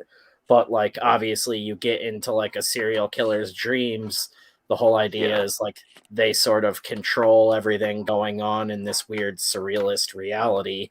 And like in a serial killer's dreams, basically everything is a victim, down to like inanimate objects. Like it's fucking a dark movie, but like there's some parts that are also just kind of cheesy and feel really like corny and stylized just because of the time. And that was sort of the thing at the time. And I think that's what didn't really work with the sort of sci-fi element. Is it works when they're in that like dream world, but then there's like some over the top stuff in the real world that sort of doesn't balance as well as it does in stuff like Seven. Like Seven was so good because when it showed you gross shit, it contrasted with other things, and it was like, this is the real world. There's no like fantasy element to it. Like this is the underbelly you don't want to hear about. The Cell, though, is a great movie to see, just even for the visuals, though, Tyler. But obviously, like, that's what I remember mostly from what I've from the trailer. Just the visuals were very striking, disturbing, but very striking. And The Fall, you would just probably enjoy without being like thoroughly disturbed, because it's like more in the realm of just like straight up fantasy. You might and that's cry by the same guy. I was gonna say I don't remember exactly what that one's about because I haven't seen it in years, but it is. I remember it being really sad. Which one is this? I'm not even The Fall. The Fall. Oh, The Fall. Yeah, it's sad. What were we asking? What it's about? Yeah, I'm not even familiar with it by name. Don't spoil it though. Don't spoil the end for me. Yeah, I mean, yeah. It's sort of like a guy telling a fairy tale, right? Yeah, it's a guy who was a stuntman in the old, like, like Chaplin days of filmmaking. Yeah, like, and he's in a hospital and he's telling this little girl a story, but can't really anything more. It's a very simple story. So anything more than that would have to get into like. It's almost a superhero movie, though. The story he's telling, the characters are so fantastical. He's telling this sick kid a story in the hospital, essentially. It's like Princess Bride. Amazing fairy tale meets Big Fish. Yeah. Okay. Oh, Big Fish is like one of my favorite movies. I don't know why. Big Fish is so good. It's so good. Like, it's one of the few movies where I'm like, this father-son trite bullshit. It hit me at a weird time where I was like, I wasn't on good terms with my dad, and my grandfather had just died, and I watched that movie, and I was just like, God damn it, movies can make you feel things, and I do not like this right now. Yeah, I was mad at the directors. I'm like, fuck you guys. But I showed that to Beth like early on in us dating, and she was like, this movie is amazing, and I was like, I love this woman. Like, yeah, I don't know. You can live in my den with me. Yes, here is my cave. I guess I can draw you on the wall in blood now. You can take that rock.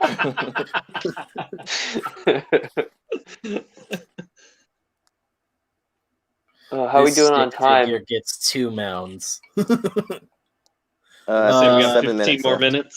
Yes, 7. Yeah, well, there's the 15-minute grace period, which I just haven't been factoring. The 7 minutes is up soon, but if you want to go the extra 15, you can do that. I guess I might as well, right? So in that case, we're basically at like the 20-minute mark right now. All right. Hanging out. I'm actually going to get up and stretch my legs now because, like an idiot, I've been zoning out for like 2 hours with my feet arched. I feel like I'm just going to stand up and fall over. Let's listen. Yeah, right. Well, I'm going to mute myself. The cat is watching and waiting. Like he's so tall, you hear that whistle, the the air as he falls. You just hear townspeople running. No, run sideways. Spencer actually lives in a beanstalk. Oh my god, dude! Dan shared a picture of all the rocks on his fucking Twitter. and there are so many. Oh, What? that makes me hurt. I don't understand Frege. what Maybe you that just means. said. Oh, Frege, Yeah, oh, what are you got his saying? kidney oh, stones gross! out No, today. oh, Oh. gross. Yeah, Gross. dude. No. There's like 7 No. of them. And Oh, they're I'm gonna huge. throw up. Mute yourself. All right. Never mind. I'm not doing the rest of tonight. I'm leaving now. Because I've had them too, so I know what it's like, and it's seriously. Oh, Oh, no. I'm gonna puke all over my tablet. I was lucky enough. I had one way back in the day, and I passed it. But there was a whole day of me being like horrified and in a lot of pain. Okay, how do you avoid these? Just for future reference, if possible. Cranberry juice. Don't. Well, Good it luck. depends. There's different cases, and each person's almost individual. It's Yep. It has to do with calcium buildup, but each person's body is completely different, so it's kind of vague. There's not one thing you can do. Like they couldn't there's figure out. multiple things that can make you build up calcium, and it can be different for different people. Like, Yeah. Well, guys, I'm gonna Like say this. I mine don't like is Coca-Cola. either of your answers. Oh yeah, no, it's horrible, dude. It's horrible. And I just I passed a very tiny one, and like the only reason I knew I passed it was I was in severe pain. That is like pain you can feel like moving within your junk to different areas. And then when I finally passed it, the toilet literally made like a patink sound when Yeah. like it went in. It's like, when oh it yeah, spit it out. yeah, when I fired a bead of glass out of my wiener.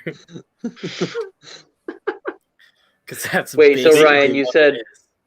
You said that that Coca-Cola makes you build up calcium? For you, Ryan? No, I think for me it was Coca-Cola, because both times in my life I had been consuming just tons of Coca-Cola. Both times I had it really bad, and then when I just stopped doing that, I never had one again. Hold on a second. I just received an Wow. email, a cease and desist from Coca-Cola Corporation in Atlanta. It said, "Shut the Stop fuck telling up." everybody it makes you piss rocks. No, I have a buddy who literally his doctors made him stop drinking brown soda because he was getting kidney stones like monthly.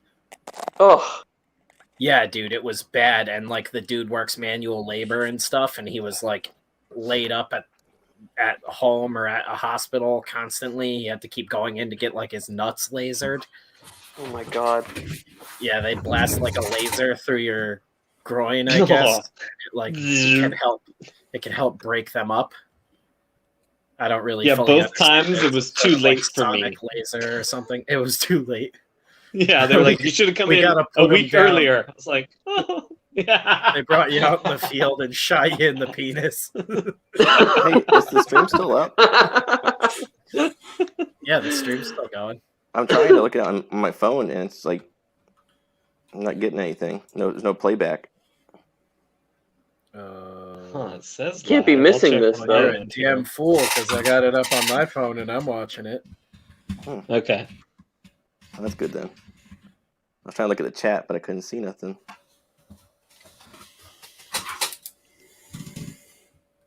It's all Jeff's a You're the dork. problem here, Jeff. Yeah, your hand's moving around on the screen. I just turned my camera off and flipped you off or on. Yeah, and Or yeah, over. that came through. Huh? Yeah, it's definitely working. We got people watching. Jeff's just trying to mess with you. Right? Yeah, I will be back in a few minutes. I'm gonna go piss and stretch my little fat Sure. legs. Sure, you're going to He's leave. gonna say something else little. Yeah. Go stretch my painter. I'll be back. After all this kidney stone talk. Make sure there's nothing in there. Oh my God. That all sounds awful. Yeah, it was fun. The first time I had him, I was 19, and I just went to take a piss. I was hanging out at a friend's house, and I was just like pissing blood, just straight blood. And I was just like, this can't be good. This is probably not great. Yeah, it was like a surreal moment. I was just like, what's going on? Is this really happening? Am I dying? Oh, this is it. Yeah. I had a good run. Nice knowing you guys. I guess my dick's gonna kill me. It was bound to happen. It was foretold. Yeah. We hadn't gotten along for years. That gypsy was right.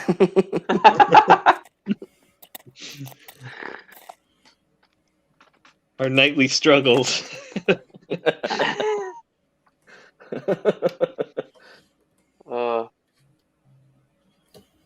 Now I've got to go take a piss, and I'm afraid. Oh, You're gonna I'm find gonna out. avoid it. Just hold it in forever. Yeah, why not? That's What's the even worst better that could for happen? it. Yeah, I know. Just Grandpa Simpson it. Have your kidneys explode. Oh. Only a few more times over the horizon.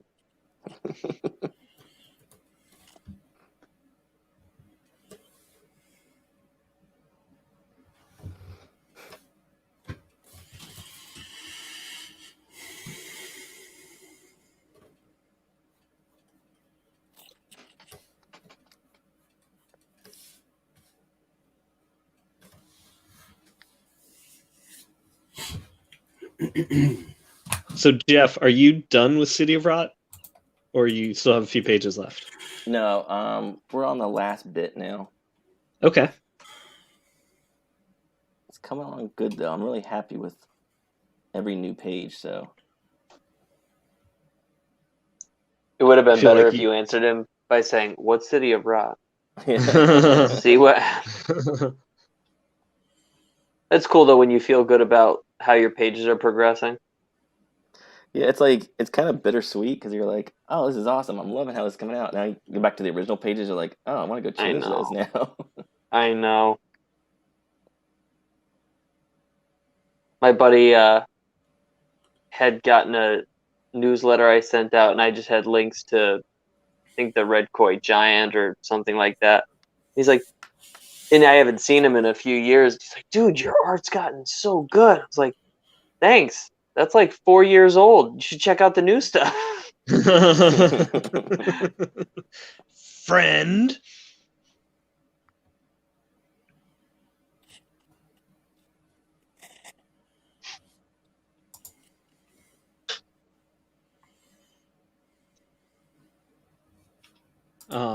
Yeah, I'm looking forward to what you do next too, Jeff.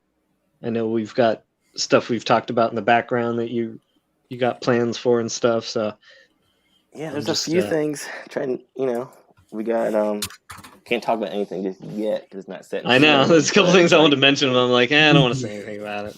My ears just perked up. I was like, what's happening next? Tell me. I'll be soon. We'll probably be able to talk about it all soon, but cool. I need to finish Hammerella first. Okay, I'm gonna spoil it. I'm gonna do a comic of Dan Fraga's Pea Stones. Finally. That story needs to be told. Called Pineapple Express, or what's its thing? Pineapple? I forgot. Pineapples. What is it? Why am I drawing? It's Pineapple something. What's the book? The Black Flag book called? Pineapple Express. Perception. Pineapple Perception. Yep. Oh.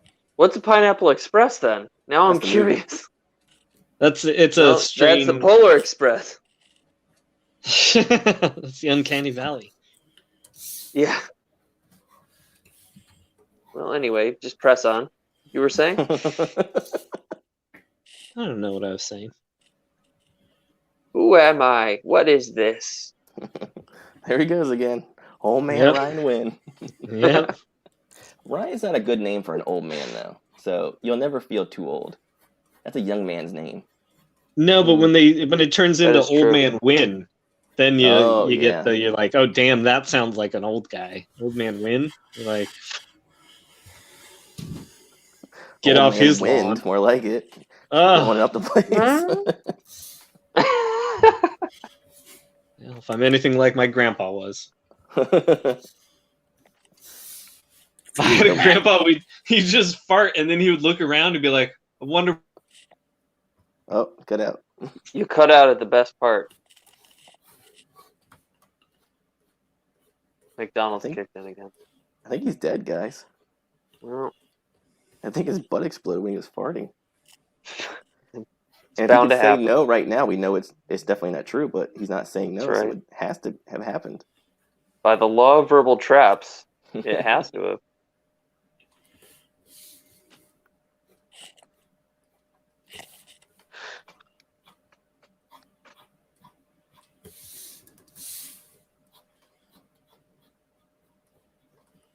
Oh, Ryan's buffering.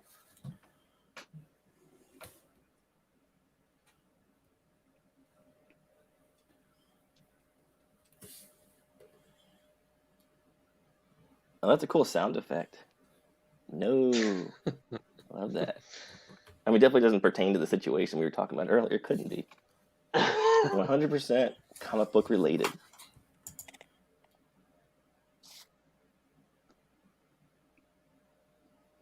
Razmat says it was pure internet gas. I forgot about that. Huh? Is that ever coming out? No, it got canceled. Did it really? Yeah, I think so.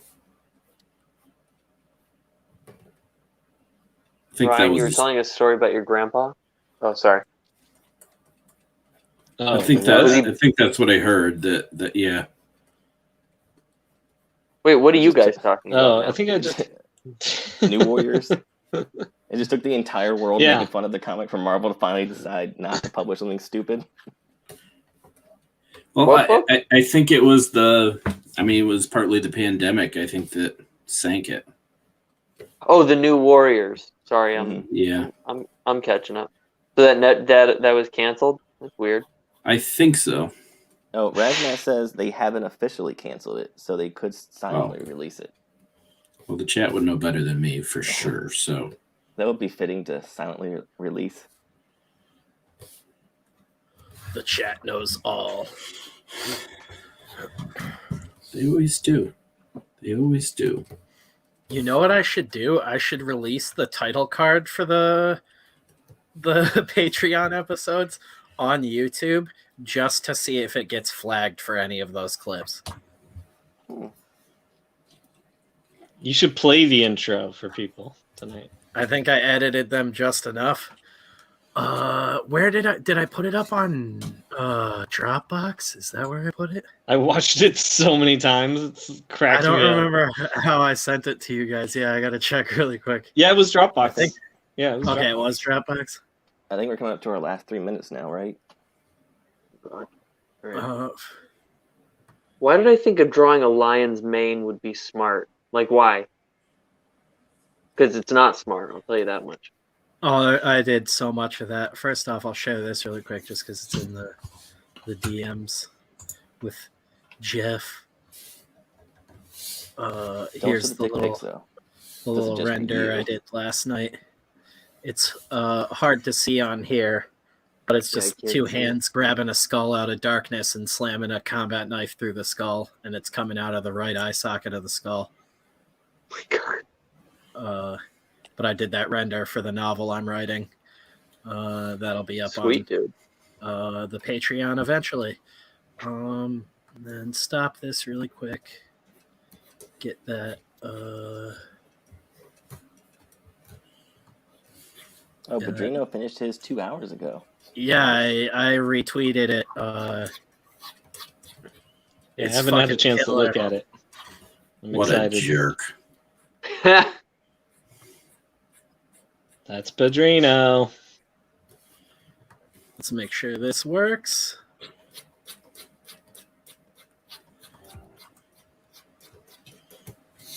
I might need to level Yeah, out make the sure you got audio sound. a little bit more. Yeah, you gotta have sounds. Yeah. Let me know if you can hear it. Not yet. I'm retarded? Yep. Yep. Okay. Perfect. I'm retarded? Show me how. Damn. Enough. I know. You've been chosen. I'll get you, bitch.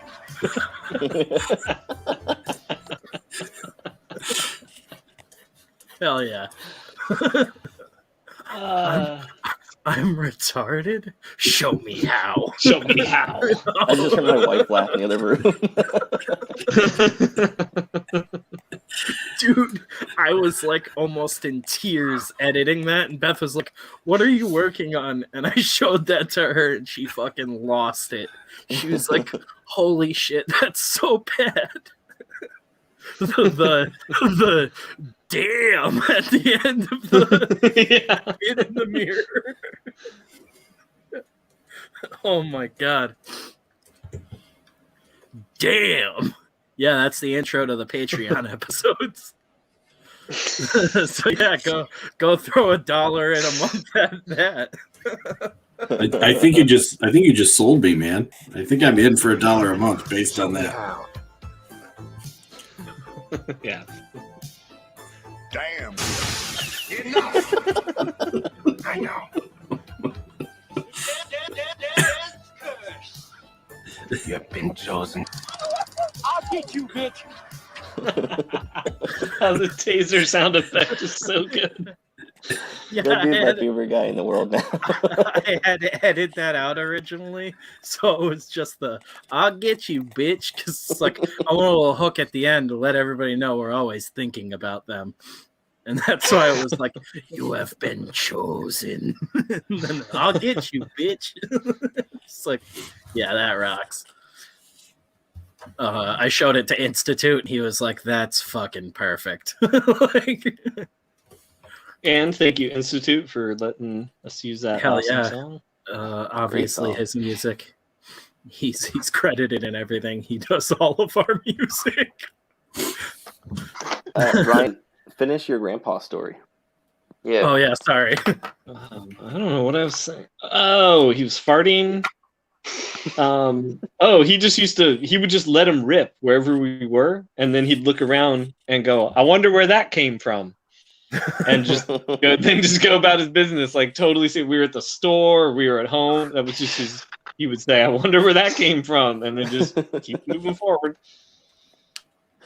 The perks of Like, being damn, an that's old person. Yeah. Oh, thanks, guys. The dudes like the intro. Worked real hard For on them. that. Yeah. That's not like the batched out final version. That's like obviously the aspect ratio is all weird for YouTube, but it was so funny because the crazy Ralph from Friday the 13th saying "Death Curse" is just like so low quality, and I couldn't find a better version of it that was actually a movie rip. This is like, maybe I'll update it eventually, but I think it's kind of funny that it zooms in and gets all pixelated like security footage of him. Yeah, I like that. I actually like it like that. And originally it was like, I'm just going to do these quick, stupid zooms because it'll be really good for like stopping the YouTube algorithm from fucking flagging it, which is why like the Mortal Kombat stuff is all like zoomed in a little bit and everything's like slightly color corrected. It's like it won't ping completely. I almost just put an effect on the whole thing to make it like trippy, put like Predator filters on it and shit. Maybe I will down the road when we get Predator to guest star on an episode. Just have somebody doing a bunch of clicking sounds. Right. I was like, I It's figured Predator. eventually it'll evolve. Maybe we'll put like a roll at the beginning where I'll edit in like a clip from one of the best bits and like, oh, right before the punchline, we'll fade it out like a real podcast. We didn't even introduce ourselves, which I kind of love. I was like, man, if we start uploading these like a month or so down the road when we have a couple episodes, if we legitimately start uploading these on like Apple Podcasts and shit like that, like all the platforms, that'll be so fucking hilarious. Just come out of nowhere and nobody introduces themselves. No one knows. I don't know who anybody is on the podcast, but they're funny. Like, We just need like a Legion of Skanks intro where somebody raps what all we do. yeah, There you go. that's what we need. But all this is just like, and they all just talk about shit and poop. Yeah. Dick It's and all- butt and poops and dick I and was butt just and gonna poop. say, And It's all- gravy and it's all Yeah. horny and gay and poop. Crazy Same wine thing, all really? the time. Yeah. I guess I can get off of the intro. I don't know why I left that going. Keep ripping forward. Hell yeah, dudes. I've been getting off of that intro for days. Right? I just watch it and giggle to myself. I gotta like scrub through the episode one more time and put together the video clip, which is just like clip art to go with us talking for the YouTube. And probably put in the footage of the fucking Bloodshot trailer that we were talking about with what was it, brown face Brad Dourif. Oh, that Bloodshot. I forgot about that. Yeah, not the one where you put a gun in a guy's ass. And black What do we face, have white for, face vampire. We're out of time technically. We're a minute over. I just got really carried away. Well, son of a to finish the bitch. sound effect because I lost time when I was messing with my phone. Yeah, we're not. Like I said, we've been playing it real fast and loose. Look at Ugh. what Tyler was working on tonight because it looked really cool, but I couldn't fully see it the entire time. Yeah, this is like a goofball setup I have here. So this is I think the one splash page that I have. You have the Roman centurion at the bottom here. He's just regained his sight, and he's basically just actually seeing like this battle play out between Hell yeah! like angels and demons. So you've got Oh, like that's killer, man.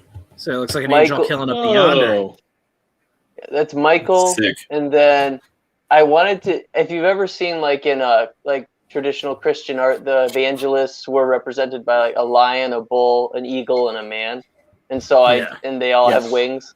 So I have like a lion here, wings, and then Yes. in the back there's an eagle, and you can't see the pencil or too light, but it's actually just taking down a demon under there too.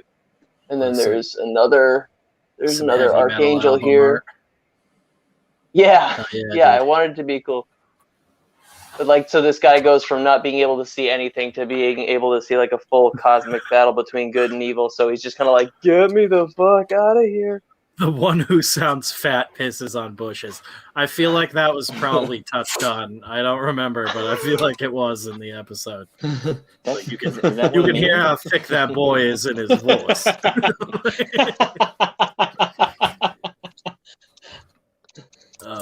Yeah, that's the best. Nice job, Tyler. That looks I awesome. Thanks, love Yeah, that's killer, man. I love Thanks our very little much. community. Yeah, dude, that is killer. Sorry, I'm just enjoying. No, I like, appreciate it. getting made fun of. I gotta Thank you all bask very in the much. glow. Yeah, I got three full pages inked tonight, and then this whatever I was able to do on this one. So nice. call it a success. Another great night. That's right. Exit solo layout here. I guess we'll go jump over to Nick just because I know you guys got places to be usually. It's almost midnight. Yeah, my place to be is in bed.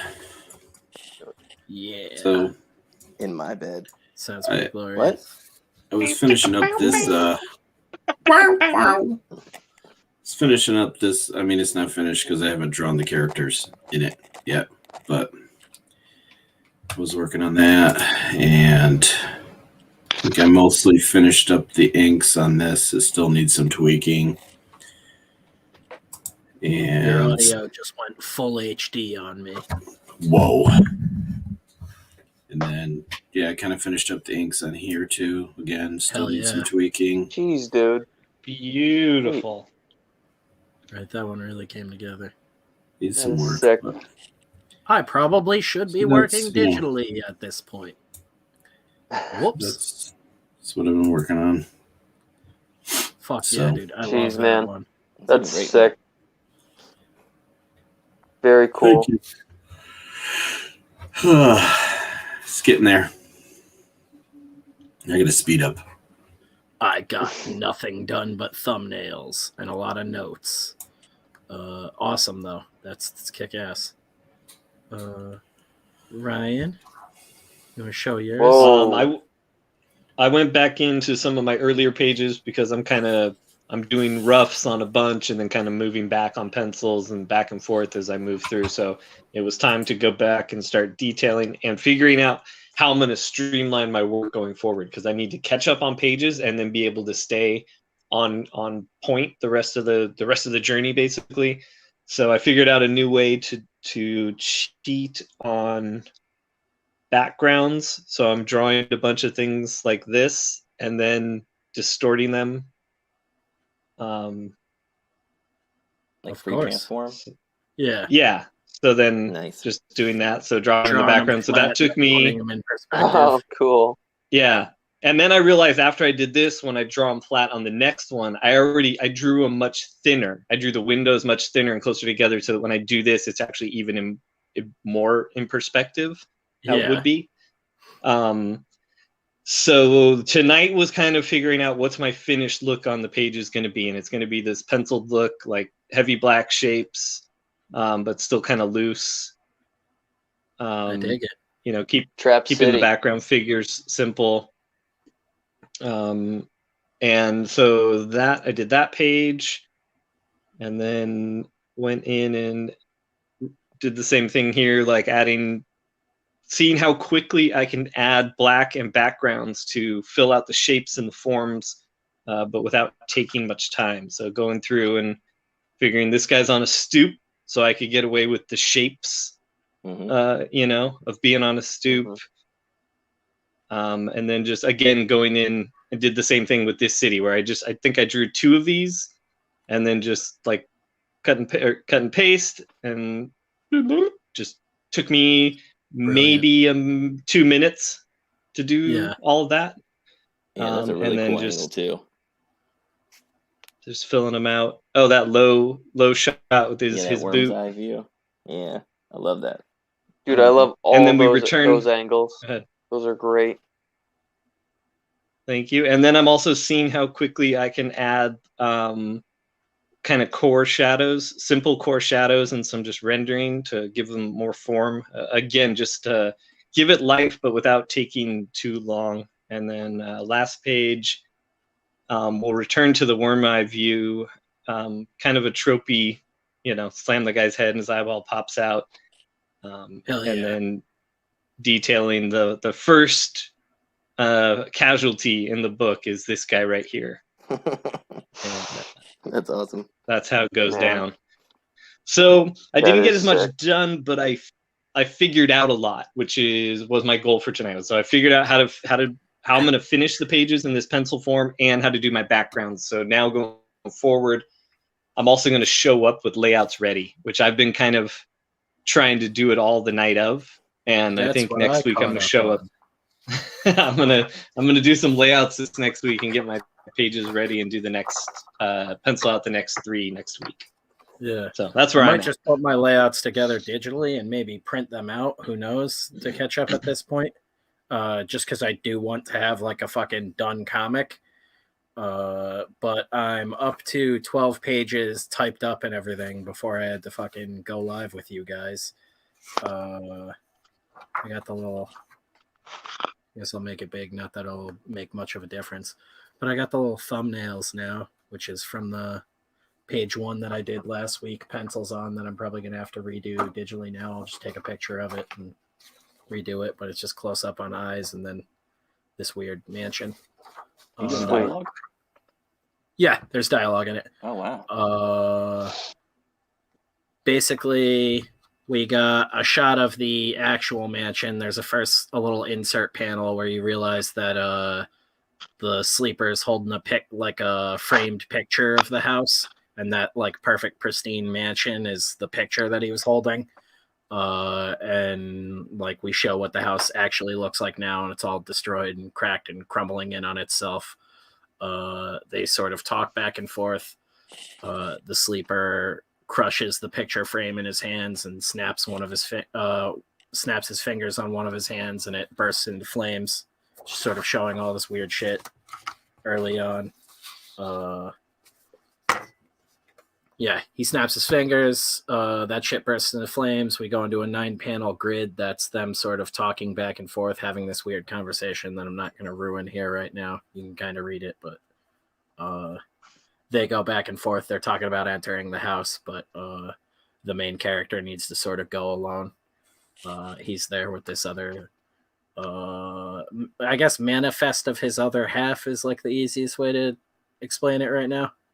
It'll make sense by the end of this. As they're talking and everything, the house seems to be like reacting to their presence, and it starts to crack and shift more and like collapse more in on itself. And the sleeper is coaxing this dude more and more to go into the house, and finally just like shoves him towards the door. He reaches for the door, opens it up.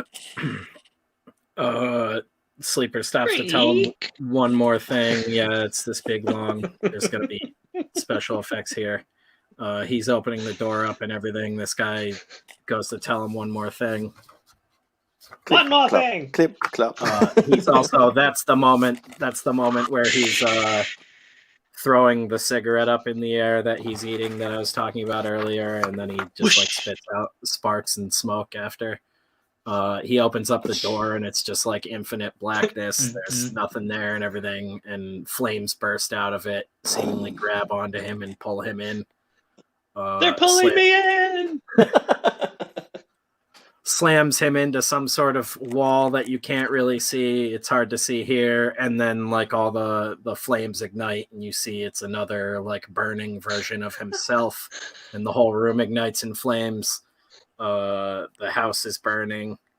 The burning man starts to pull a noose around his neck and drag him down a hallway by the noose, and then throws him through another doorway out into infinite blackness. And that's as far as I got. Yeah, thumbnails for ants. Nice, dude. And then it goes into a bunch of weird stuff. Floating in darkness, and then lots of splash pages of even weirder shit. But I'm still sort of working out how I'm going to like actually draw that, like I guess illustrate what's in my head. But that's why I'm like, yeah, this week I got to catch up on everything. Like legitimately this time, but I have like it outlined, so it's all good. I'm excited to see it, man, because you told me about the story a while ago and it sounded really cool and trippy.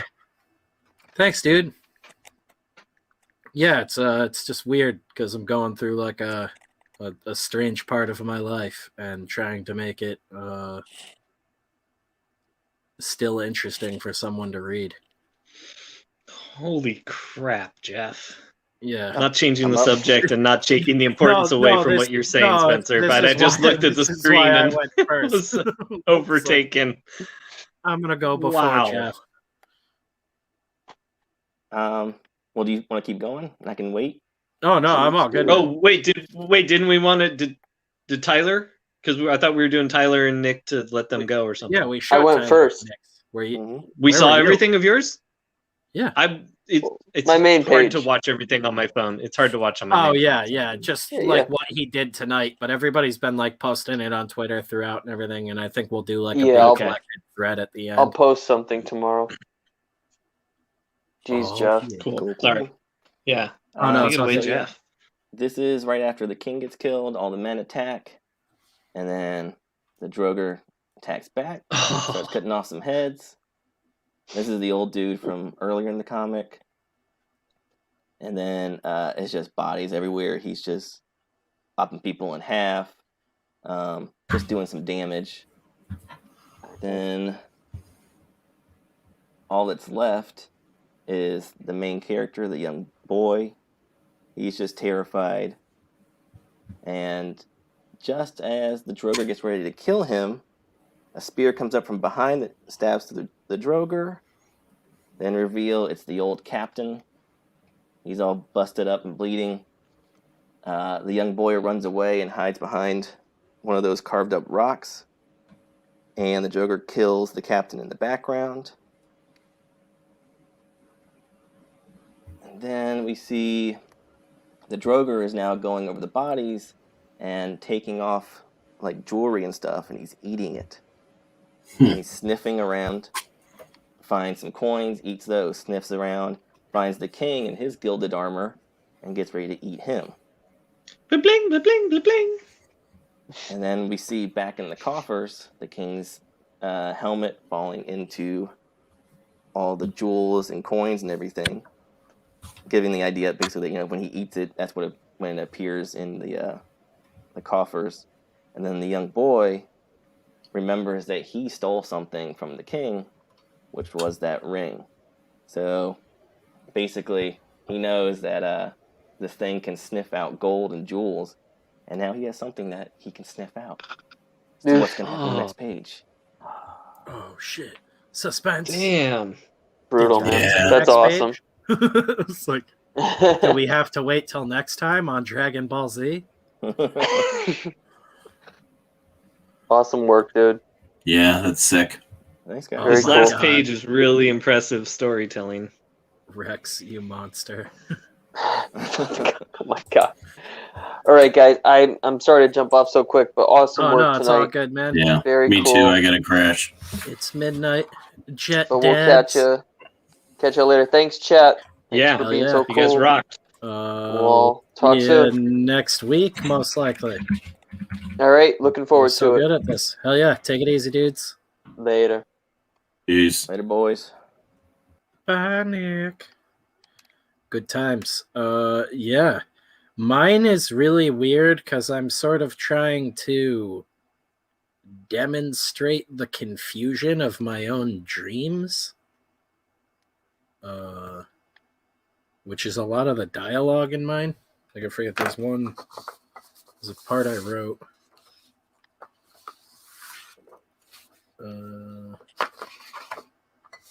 Rex Doom says he found the cock ring.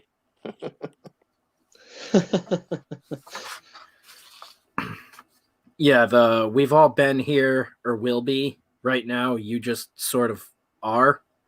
It's like just a really weird conversation these two dudes are having together. And then a bunch of trippy shit.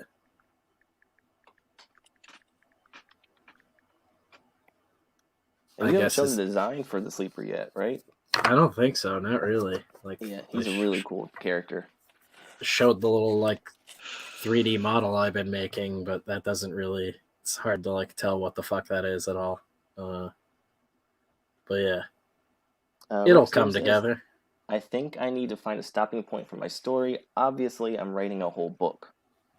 Yeah, that's what I was. From what I've read of it, or the last I read it, I still haven't had any chance to go over it with Kayla because every time I have some free time, there's something ridiculous going on, like her getting the flu. So it's basically I've just been like, I'm going to have to wait till the end of this thing and read them all, and we'll decide and everything. But all of the dudes have kind of sent me stuff where I'm like, this is awesome, but you guys are supposed to do like shorts, like the start of something, and you all have like the guts for a novel or a fucking graphic novel or something now. Like, that's even cooler. It's just like, god damn, like I don't have the time to read through entire novels. I barely have time to read my own shit right now. But yeah, that's why we were like, I think it was 10 pages for the writers. It's awesome to see though that you guys are like forming like full stories and like putting in the work and actually bringing things together. Like that's fucking rad. Hell yeah. I know Colin's wife was also working on some stuff. There's some other dudes that haven't been in chat for a while, but I'm assuming until I find out otherwise at the very end of all of it that people are still going to be playing catch up and everything. Said we're going honor system on it, so it'll be pretty easy to tell who's bullshitting. But yeah, no, it's awesome. I fucking love it. Fucking Padrino's already done, lettered and everything. Yeah, I'm looking at those pages right now. They are amazing, dude. Yeah, kid, We absolutely. can go over them in depth later, But for right now, I'm impressed. That's what I was saying. Even if it just ends up being like after all the drawing parts are done, we just do a post show that's just like us hanging out and going over it, like us and Kayla.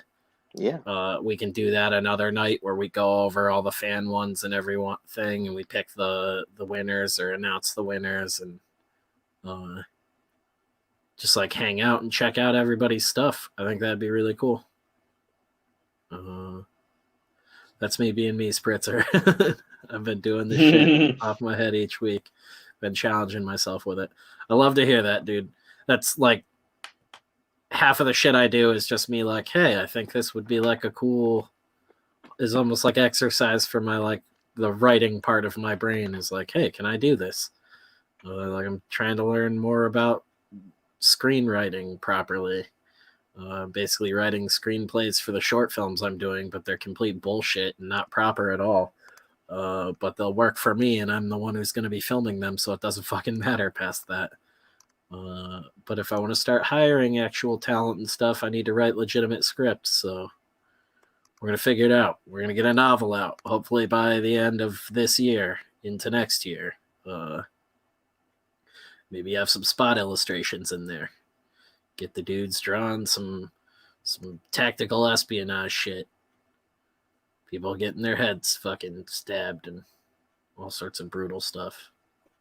Nice. All sorts of sweet, sweet Black Ops wet work. Writing about crazy shit. Yeah, focus on the Spawn musical, Rasmus. Yeah, right. There's another challenge for me. What is this clock ticking down? Yeah, right. What will the fuck it matter does it in mean? a bit? Yeah, will it? By the end of this musical, it won't matter. Whoa, it's like so self-aware. It's crazy. This is the part where we'd have Angela, but due to legal reasons, we don't. It's a cardboard cutout with a question mark. Britney Spears is Blangela. Yeah, what's the copyright deal with that again? Well, Gaiman just came in and took it. Gaiman just came in and took it. Yeah, that's what it is. That's the villain of the story. It's just a guy named Gay Man. Kneel before Gay Man. Yeah, it's not Satan, it's Gay Man. And Todd comes in, but he's played by The Rock. Oh my god. Holy shit. That'd just be like a great Funny or Die skit to redo his original HBO Spawn animated series intros. Hi, I'm Todd McFarlane. What would you do if you died and you were sent to hell and you had one chance to come back and save everything you love? Like goobery ass Todd McFarlane trying to sell you on Spawn like it's some deep shit. And it's like, dude, just show us all the cool shit. Like, show us how great this is. We don't need a 2-minute intro of goobery Todd McFarlane. It's insane. I don't think his salesmanship was ever on like how he talks or carries himself. I think the dude just makes a kick-ass product. I could be completely wrong, but it's just like the way he talked on those intros, he's definitely honed his craft sense. Like I don't like giggle like an idiot to myself now when I watch videos of him. But go back and watch I'm pretty sure someone did like a super cut of them on YouTube. They're fucking hilarious. It's great stuff. It's just Todd McFarlane like almost running out of breath trying to pitch you Spawn right before you're about to watch the Spawn animated series anyways. It's like the weirdest thing in the world that it was HBO and they were like, yep, this is a good idea. No, for real. It's really cool. They got guns that go pew, pew, pew. that basically. Although it's not much different than our intro. It's like, am I retarded? Yeah. No, he's not self-aware. It's like, you're already watching. You're one of us. You're retarded. I just remembered. We can just pull it up.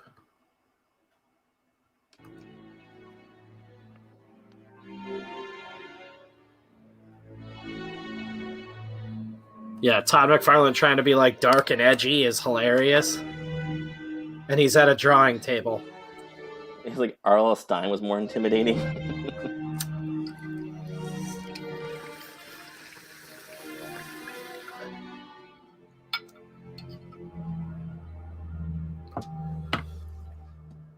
All right. If at the moment of death, a voice from the darkness offered you the chance to live again.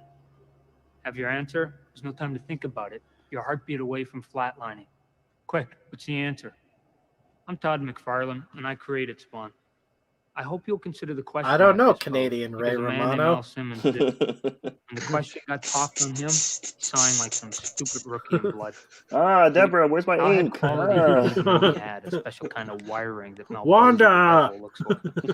When he said yes to that voice, he signed on for a whole lot more than he ever Spawn bargained. has a really tall So brother. before you find yourself in a similar situation, Ow, the I voice gotta tell you calls to something. you in the Ow. darkness, think of Al. Or He's as you like may the see, nerdiest you'll have all mobster eternity ever. to think about your mistake too. And now Spawn, so turn off your lights. He should have hired an actor to play Todd McFarlane, like Dude, John Hurt that's- or somebody. That's literally, they're like, I'm Todd McFarlane. it's like they took one take of everything and he pulled like a Seagal and was like, that was perfect, nailed it. Like they never do more than one, and it's like a one take. Like they don't let the dude breathe. There's like no editing. It's just Todd McFarlane just firing off the mouth. And he's still just inking the same page. Oh yeah, that's why I think it's so funny. Is like, you know, he's probably inking like an old ass issue too. Like, Sure, you know the He's stuck in difference hell, between good inking the and same evil? page over and If over you again. race around trying to put food on the table or pass your exams or make love, are you confident Whoa. that you could distinguish Hang on. the forces of light from the forces of evil? hang on. Is Yeah, he talking said to me about making love? Yeah, he said, can you distinguish the difference between good and evil? And that somehow correlates with banging? I was like, did I hear this right? They just keep showing the pen dipping into the ink as he's talking about making Sure, love. you know the difference between good and evil as you race around trying to put food on the table or pass your exams or make love. Are you confident that you could distinguish the I know when forces I'm of making light love, I'm thinking about, from the evil? do I fully know the I'm Todd difference McFarlane, between creator good of and evil? Spawn. Ugh. Nothing out there in life is all black or all white. Good I always wanna Your meet vagina looks him. like the Violator. evil I want to is a meet touch of good. him so I can ask Spawn. him if he Assassin wrote these life, intros. Hell's own soldier and death. Not exactly Boy Scout material. And then you have that awkward moment where he's like all excited. He's like, yeah, I did. Didn't you love it? Love of his country and the love of his. Oh, yes, I did. Well, you begin to see he's a little like you and me. Just another poor schmo walking on razor's edge. All hell pushing one way and heaven pushing the other. Weren't you a millionaire at this point, Todd?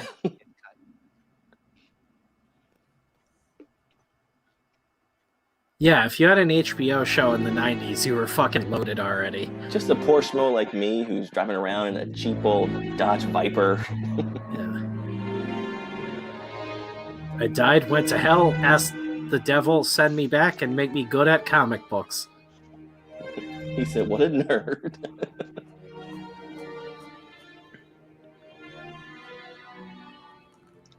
Yeah, can you write, hi, I'm Todd McFarlane on my you had to VHS choose set? A slow searing ride on Satan's carousel, or watching helplessly by as your best friend got it on with your lover.